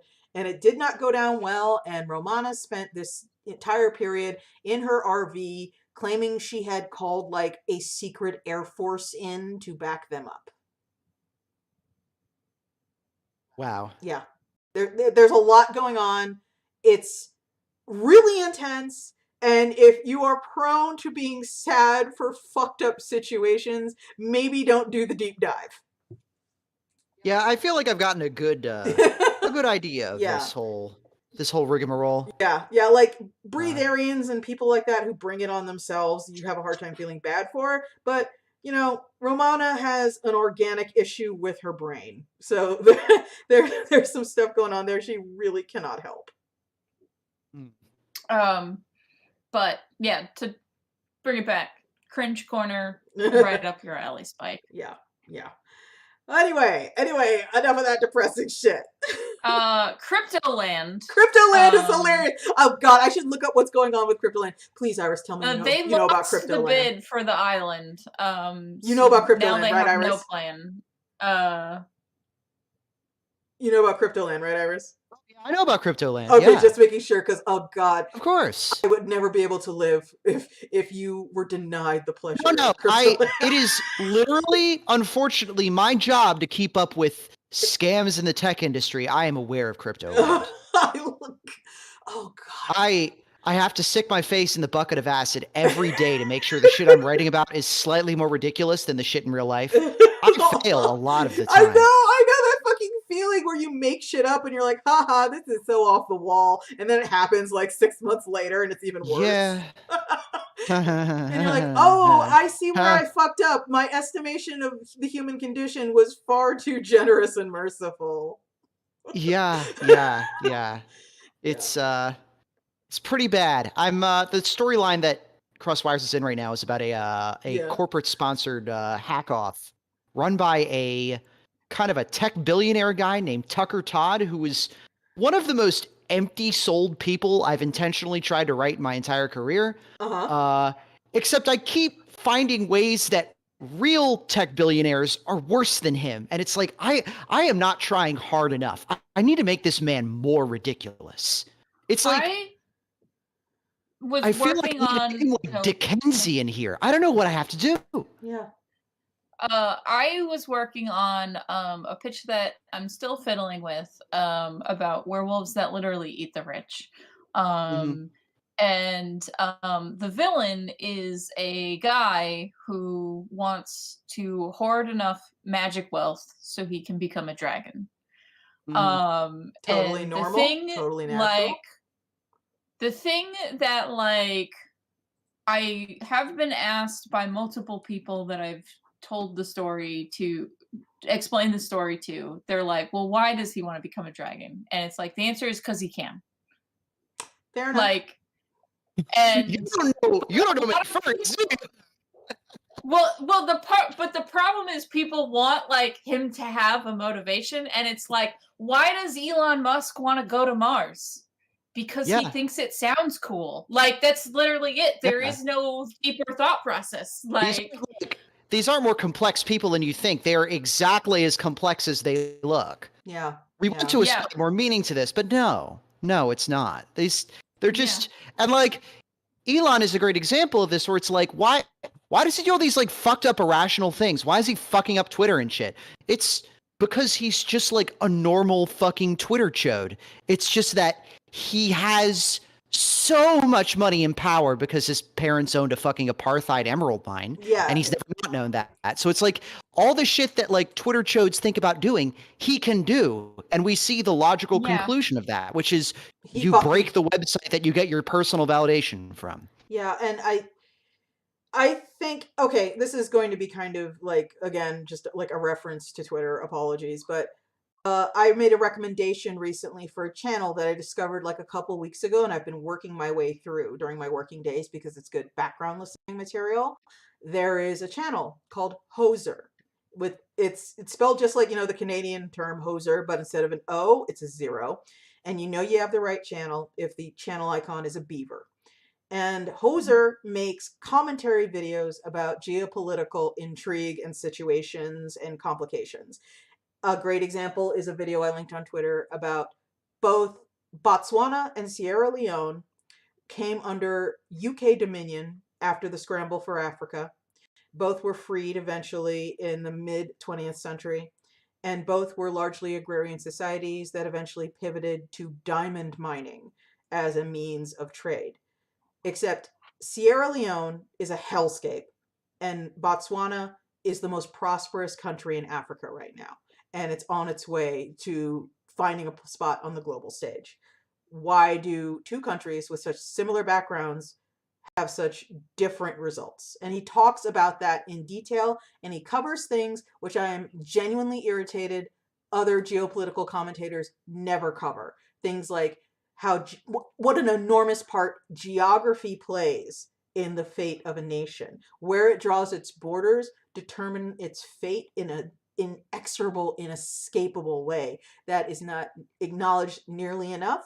And I think part of that is a lot of political commentators, simply by the current power structures of the globe, come from places like the United States, where I have never in my fucking life seen it brought up. We control both the origin points and the outlet points of all of our watersheds, and also all of our harbors open out onto seas that are not dangerous in any way for us. And also, we have tons and tons of extremely flat, arable land, so much that we don't even use it all. And the stuff we do use, we grow more food than we can eat. And how that has secured America on the global stage in ways that other countries could never hope to equal, simply because of the geographical cards they were dealt. That's one of my favorite things about Hoser. He talks about that shit. But I'm bringing him up because a recent video he did, which was specifically about Venezuela, contrasts the fate of nations, colonizer nations specifically, that were founded by the poor of their colonizer states, like the US and Australia, which were basically trash cans for the UK for 100 years, and those that were colonized by the rich of their colonizer states, like Venezuela, where the Spanish came over, became Creole, enacted class systems, and ruled mega plantations for centuries. And the fates of those nations echo through the centuries in that they never fully recover or change significantly from the state in which they were founded, whether they were colonized by the poor or colonized by the rich. And it's one of those things I think about when I think about Elon Musk wanting to go to Mars. For sure. It's like the idea of a billionaire peopling Mars with indentured servants. When you view through the lens of what happens to countries when the wealthy come over, found plantations, and people them with slaves and indentured servants, and the caste system ossifies, and it just stays that way. It forecasts, and not that I think Elon Musk is anywhere fucking near going to Mars, but it forecasts a horror show beyond our comprehension. Like on Earth, where at least the fucking oxygen is free. I can't even contemplate how terrible a fucking neo-feudalist Mars would be. I can't.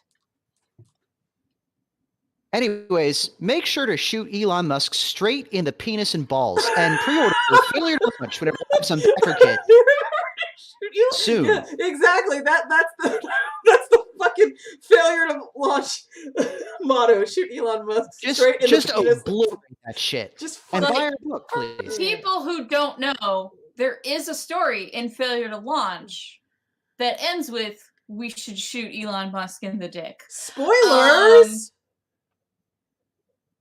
I feel like that is alright. a selling point. Like they need to see that happen. Oh yeah, it's just I think failure to launch is going to be amazing. I'm very curious, like you said, Kel, to see what happens to it when it has marketing that isn't hobbled by being literal pornography.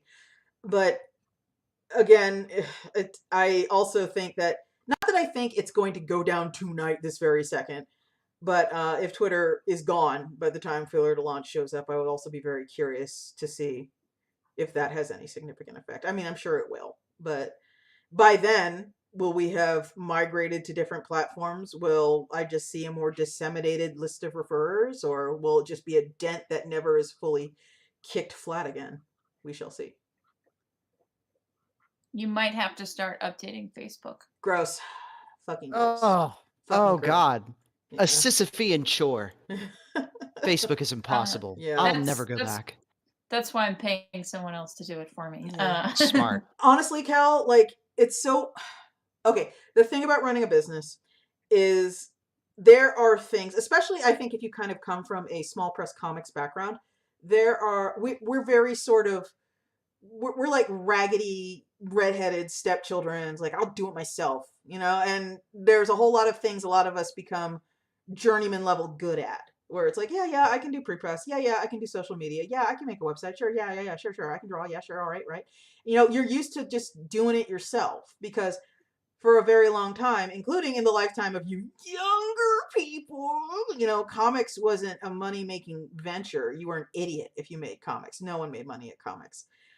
And as a result, everybody who was kind of there had a motivation to be there that wasn't, I'm gonna get rich.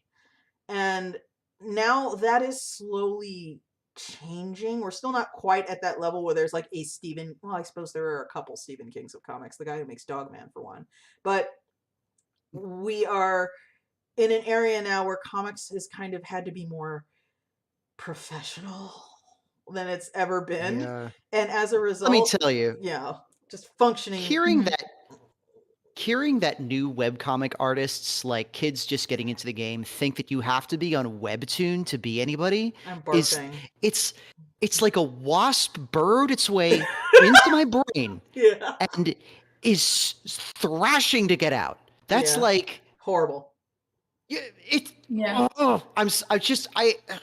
I realize that I'm younger than you, obviously, but like I mean, not obviously, of course. No, please. But, like I came up in the webcomic scene in I got into it in like 2004-ish. I started making my first one in 2005, and like the difference between like why do you make a webcomic between then and now is like so unbelievably night and day. Yeah. And like it's just, it rocks my entire shit. And like seeing, and like part of that is also just because the resources aren't really there anymore. And like social media has trained people to not really know how to build websites. And also like a lot of the free hosting websites like Comic Genesis, like my alma mater Drunk Duck, like Smack Jeeves, have since either gone the way of the dodo or been subsumed into a different sort of corporate structure that has rendered them totally useless and impotent at what their original stated goals were, which was help artists get off the ground. DeviantArt used to be a great place for this too. Now DeviantArt is a wasteland. Yeah. It is so weird that the egalitarian spirit of webcomics is, you can still get to it, but again, you can still take the horse there. Yeah. You know? Yeah, it feels like comics are becoming corporatized. It feels, I've said this before on Twitter at least, it feels like someone made a wish on a monkey's paw when it came to comics, where it's, I wish comics were more popular. And it's like, yeah, they definitely are. Are you happy?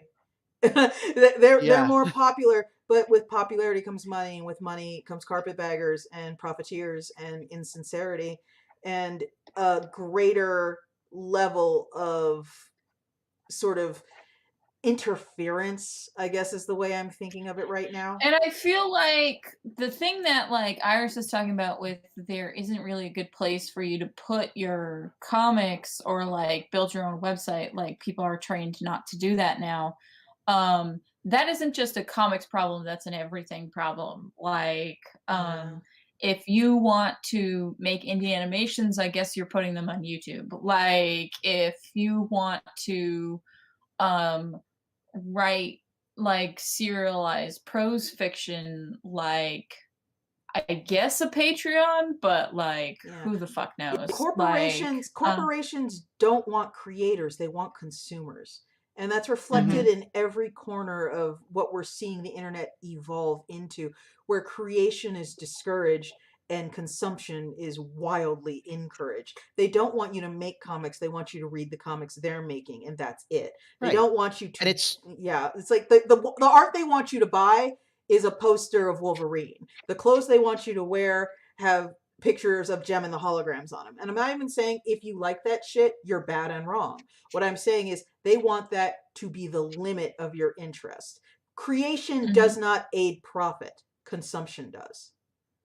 And I say this again, as once again, here I am. I'm trying to survive in capitalism just like everybody else. My hands are not clean. I try to maximize my earning potential just like the next independent artist does. And I'm not going to fucking apologize for that, because, you know, my other option is starving in the fucking street. There will be no retirement for me. There will be no checking out at 65 to travel to the Bahamas. You know, this is the life that I chose, and I have to make the best of it. But at the same time, there are corporate interests so fucking powerful out there, and it bums me the fuck out to see so many people establish them as the limits of their curiosity and interest.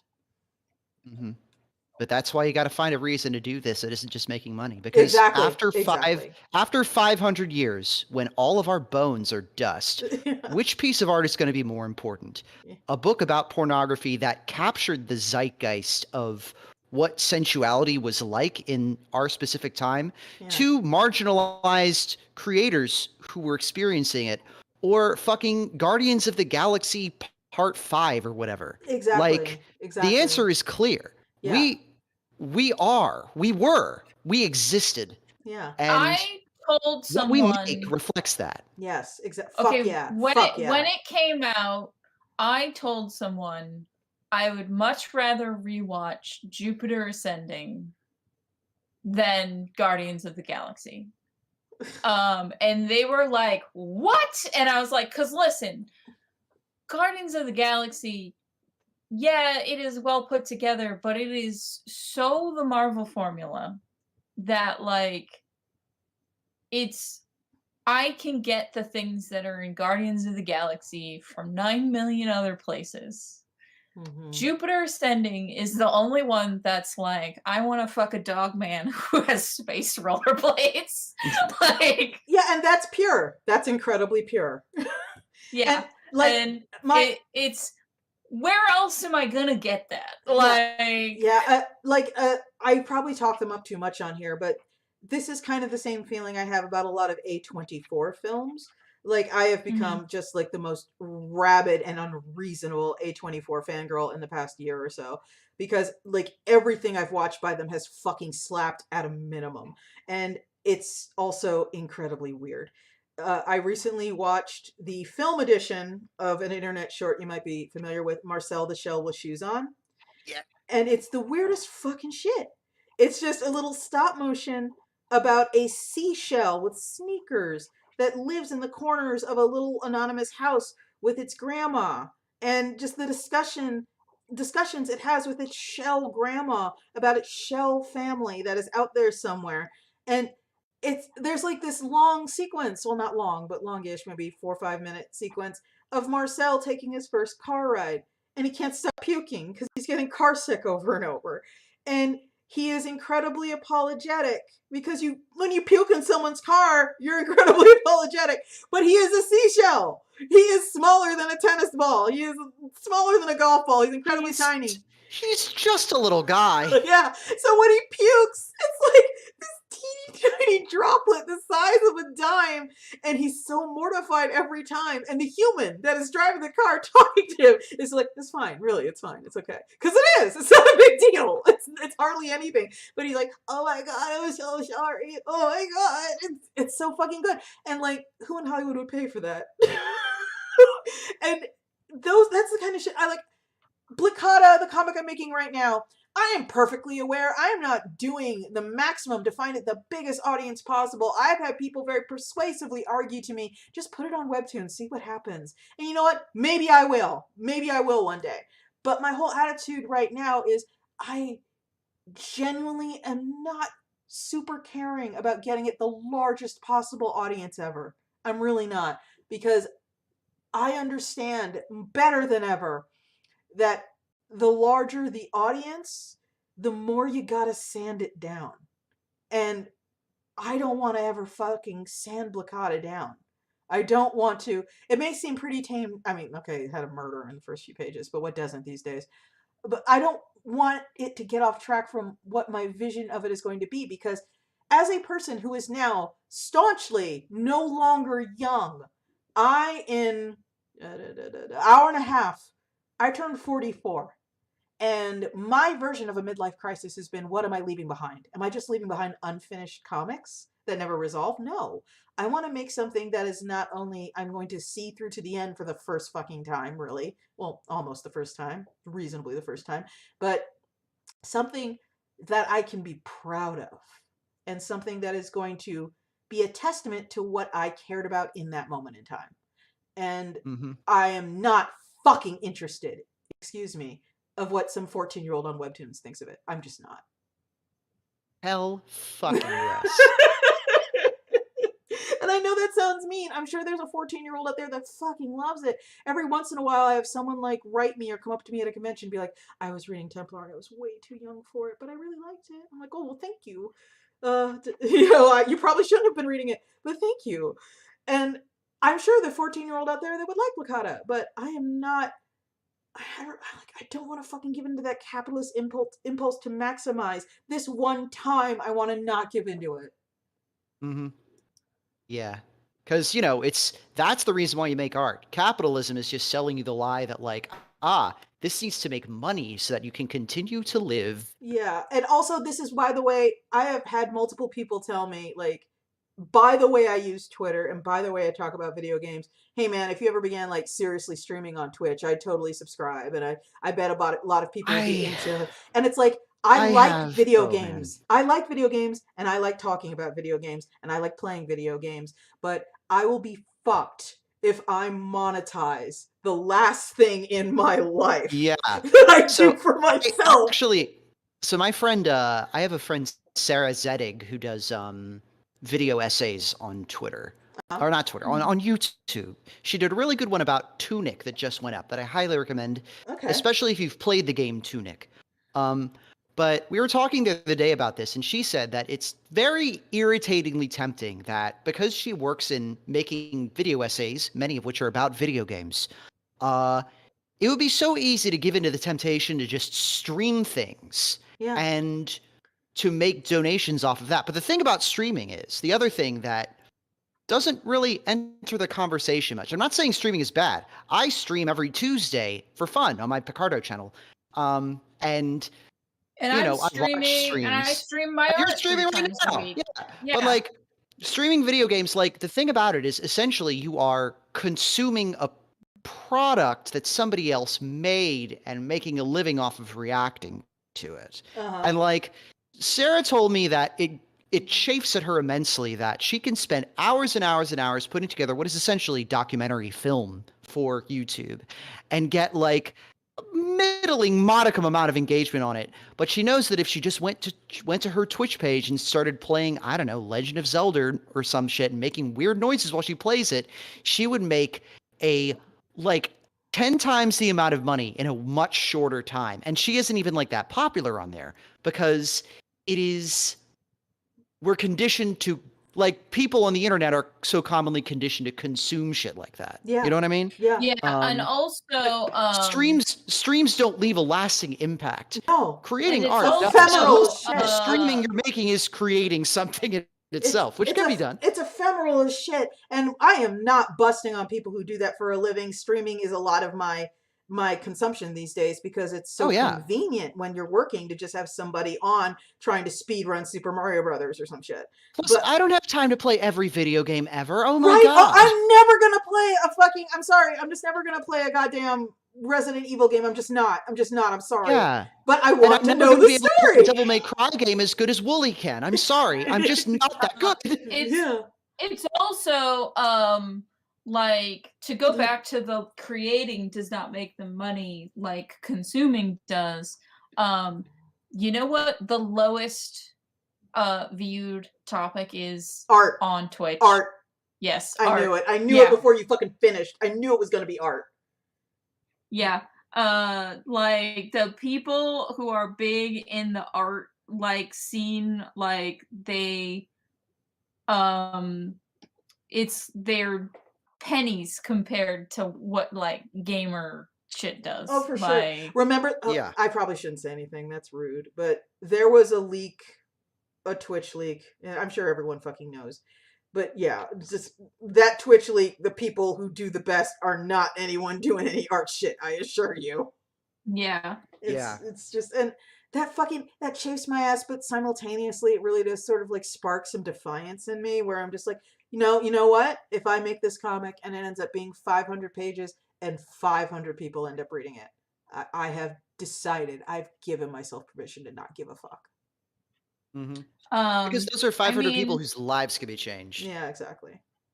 I mean, if I was just following the dollars, I would have kept Sorcery 101 going even past when it was supposed to end. If I were following the dollars, I would have sold Iron Circus a long time ago and switched to streaming because I know I could do that.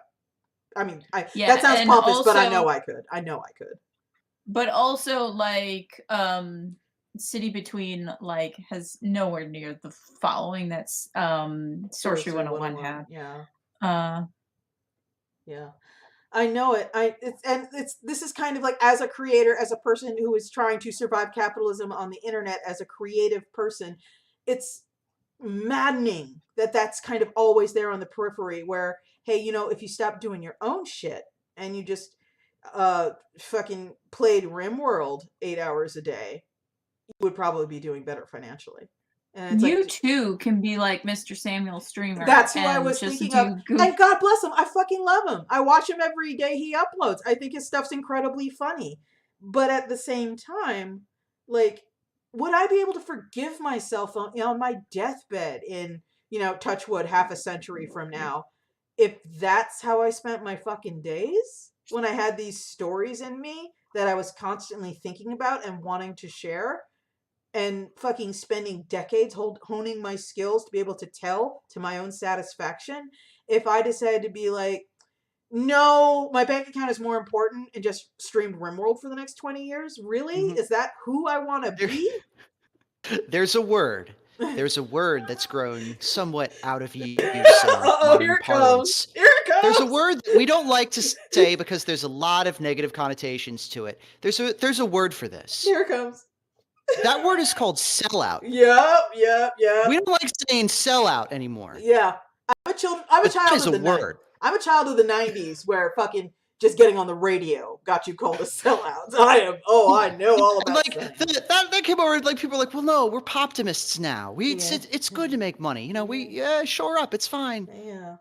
You can sell out. Yeah. Selling out is the thing. You should. I personally, you can do whatever. People can do whatever they want. The line for selling out is different with everybody.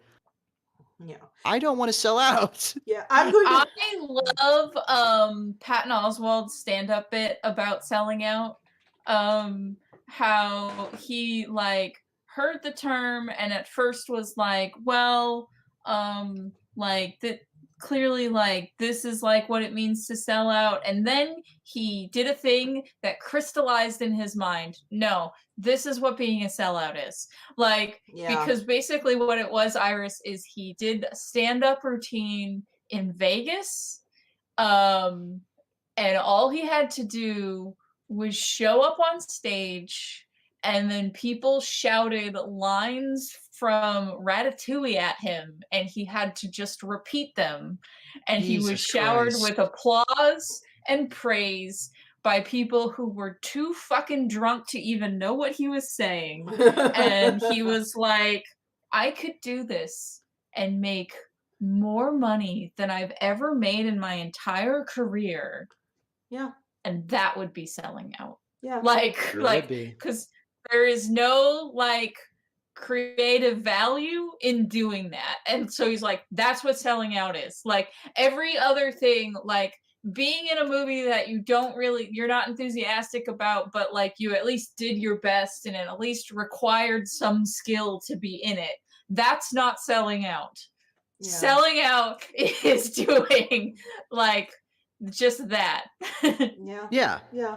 And again, this is not me throwing shade at streamers. I have favorite streamers. There are people I fucking love and watch every day. Like I said, Sam Streamer. Yeah. But that's not what I want to look back and see on my deathbed. And also, I think that streaming can be art. And I think that we're seeing the emergence of streaming become art. One of my favorite streamers that I watch, Holly Hollow-Tones, has been doing a series of streams where she goes onto the Wikipedia page for different foods. I think her most recent one was butter. And she reads, in a very clear and stentorian tone, every single instance of a butter-related food item. She did one for soups. She did one for sandwiches. These are not game content. This is not stuff that people should be turning up to watch. Yeah. But it is captivating. That's wild. It is performance art at that point. It is like a play. The play written by Wikipedia, the free online encyclopedia. It's incredible. God, I think streaming can be art. And I also have like favorite streamers that play video games. Like probably my favorite game streamer is probably Super Great Friend, a dude who we know literally nothing about other than the fact that he maybe lives somewhere in the American Northeast and that he is possibly by a male passing and that he likes video games. Yeah. He has resisted any other sort of internet interactions. He's resisted the lure of fame and fortune. Yeah. He just says that he likes playing games. He is like a bodhisattva of streaming. He has been to the top of the mountain and come back to bless us, and we are less for it. But we're more for it, but it makes us realize what scum we are. But anyways, I think streaming can be very cool. But that being said, I don't want that to be my legacy. Yeah, fuck yeah. And that, like the streamer you're just talking about, Super Great Friend, he makes me think of another YouTuber I watch that I super enjoy. I'm gonna recommend to the room now, called Alpha Beta Gamer. Alpha Beta Gamer is anonymous. I don't even know what their voice sounds like. They represent themselves as a pixel art cube on a little humanoid body, and the voice they use is all AI generated. It's all, clearly not a real human voice. He or they are typing something and having a program say it for them. And they play micro games. They play tiny, like babies' first games. They play a lot of like weird Japanese horror games done by one person who refuses to tell you anything about themselves. They play games that last 3 minutes that were clearly thrown together in a jam. And they make a point of only playing games like that. And I really fucking love them. I love Alpha Beta Gamer, and I'm super going to recommend them to everyone here. I think folks who are sitting here listening to us ramble and going, yeah, right fucking on, they would appreciate them. But it is. I got to check that out. Yeah, but it's actually getting a little bit late. We're coming up. Yeah, we're coming up on the really to 3 hours. I am almost done. If we can make it to 3 hours, I will probably finish my page by then. Well, I haven't even started my page, and I want to work on this comic that I'm fucking talking about, and I can't do it while having work on it. I can't do it while having scintillating conversations. So, I was scripting. Earlier today. I was actually scripting the comic that I do with Nero for Slipshine.net, split check. You can read it there, or you can read it on Nero's personal Patreon at patreon.com/it's Nero. But I had to stop because I can't.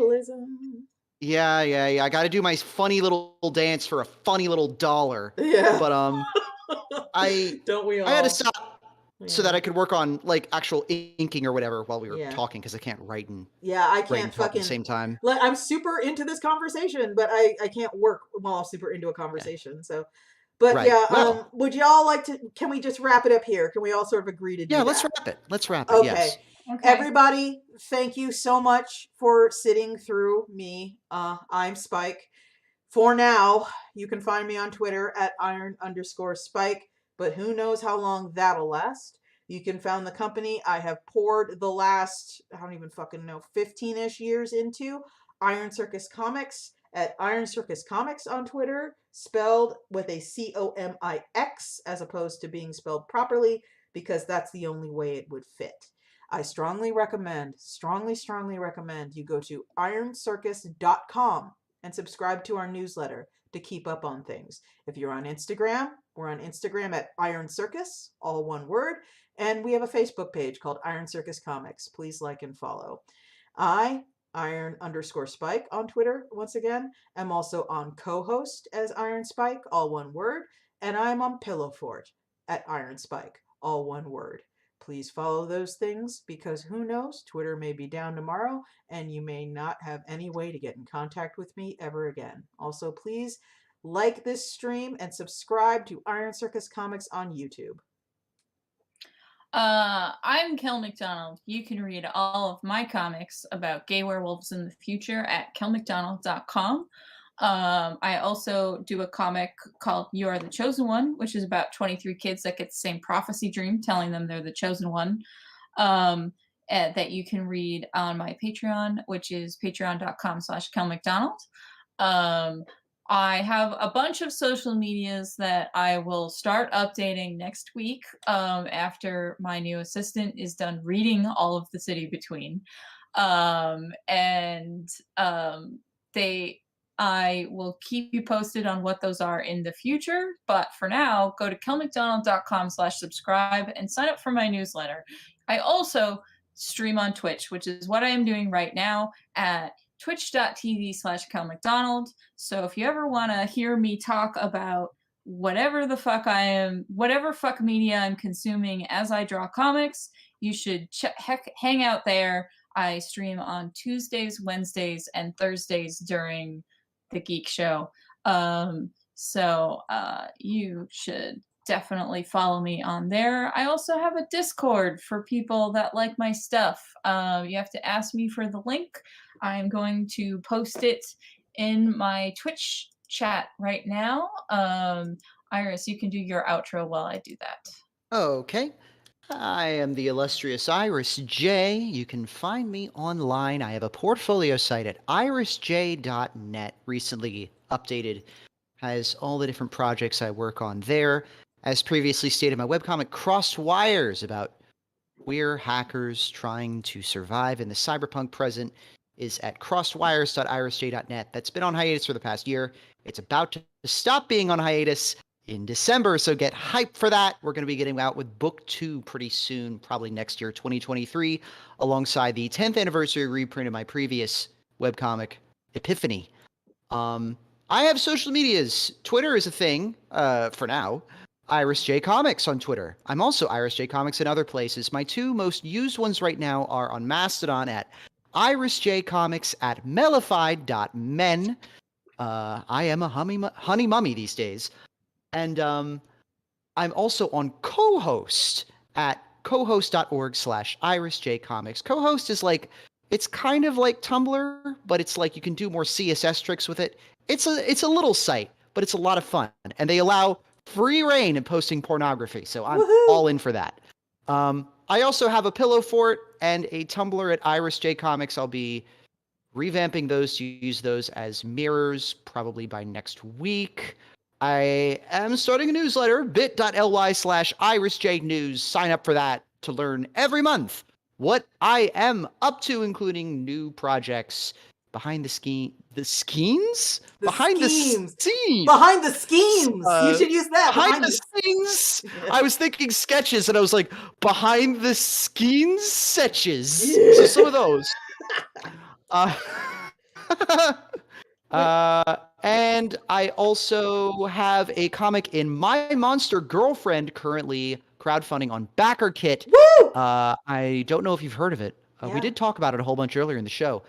Check that out. Make sure to back it. It's already hit its goal, so you're guaranteed to get a book. It is a sure bet at this point. And the higher it goes, the more fun things we can do and the better we can pay our artists. Extremely true. So check out my story, Flesh Hive, inside the pages of My Monster Girlfriend. And hey, if you don't have a copy already, pick up a copy of Smut Peddler while you're at it. The first Filthy, one. Original dirty, classic flavor. filthy, The pause that refreshes. Filthy. Check it out. Disgusting. Don't you know no one wants pornography? Oh my God. Disgusting. Gross. Everybody, please, seriously. There was a time in my career when I thought that if I did porn, my career would be ruined. And now it's like, the planet is literally on fire. I don't care. Yeah. I'm gonna draw my weirdo porn. Yeah. I'm gonna draw whatever I want. It's fine. Yeah, everything. We're all gonna be dust in 100 years. It doesn't matter. Nothing matters. Don't Exactly. be an optimistic nihilist. Nothing matters, and that means you're free. You're free. Mm-hmm. You're free. You get one shot at this. Draw your fucking bull-tonguing, holding down a little goat man and wrenching an orgasm out of him. Do it! Do it! Draw that weird shit. Speaking of, I was very good and I held my entire tongue about my hideous furry side blog the entire podcast. But if you're interested in be free, weirder kind of content, check out distressedegg.fun. That's my alter ego. I do a comic called The Scandalous Sybil Throat as Distressed Egg. It's about an evil science woman who does schemes that usually involve weird sex shit.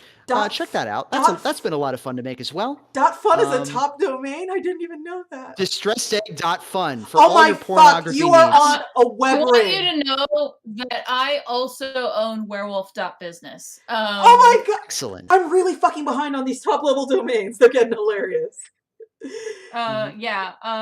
You Spike, I bought for a friend the domain gayeelves.club. God, that's so good. That's so goofy. I'm rotating it in my mind. That was a birthday present I sent a friend last year. It's when I bought werewolf.business, I then bought the domain gayeelf.club and sent it to them. Oh my God, that's the worst. I love that. That's so goofy. Okay, everybody.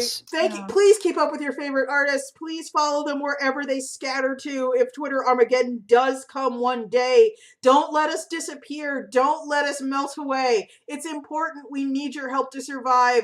Thank you so much for your time and attention, everybody. Have a fantastic weekend. My birthday is tomorrow. I will talk to you all later. Happy birthday! Happy birthday to me! 29 years young. Can't believe you made it this far.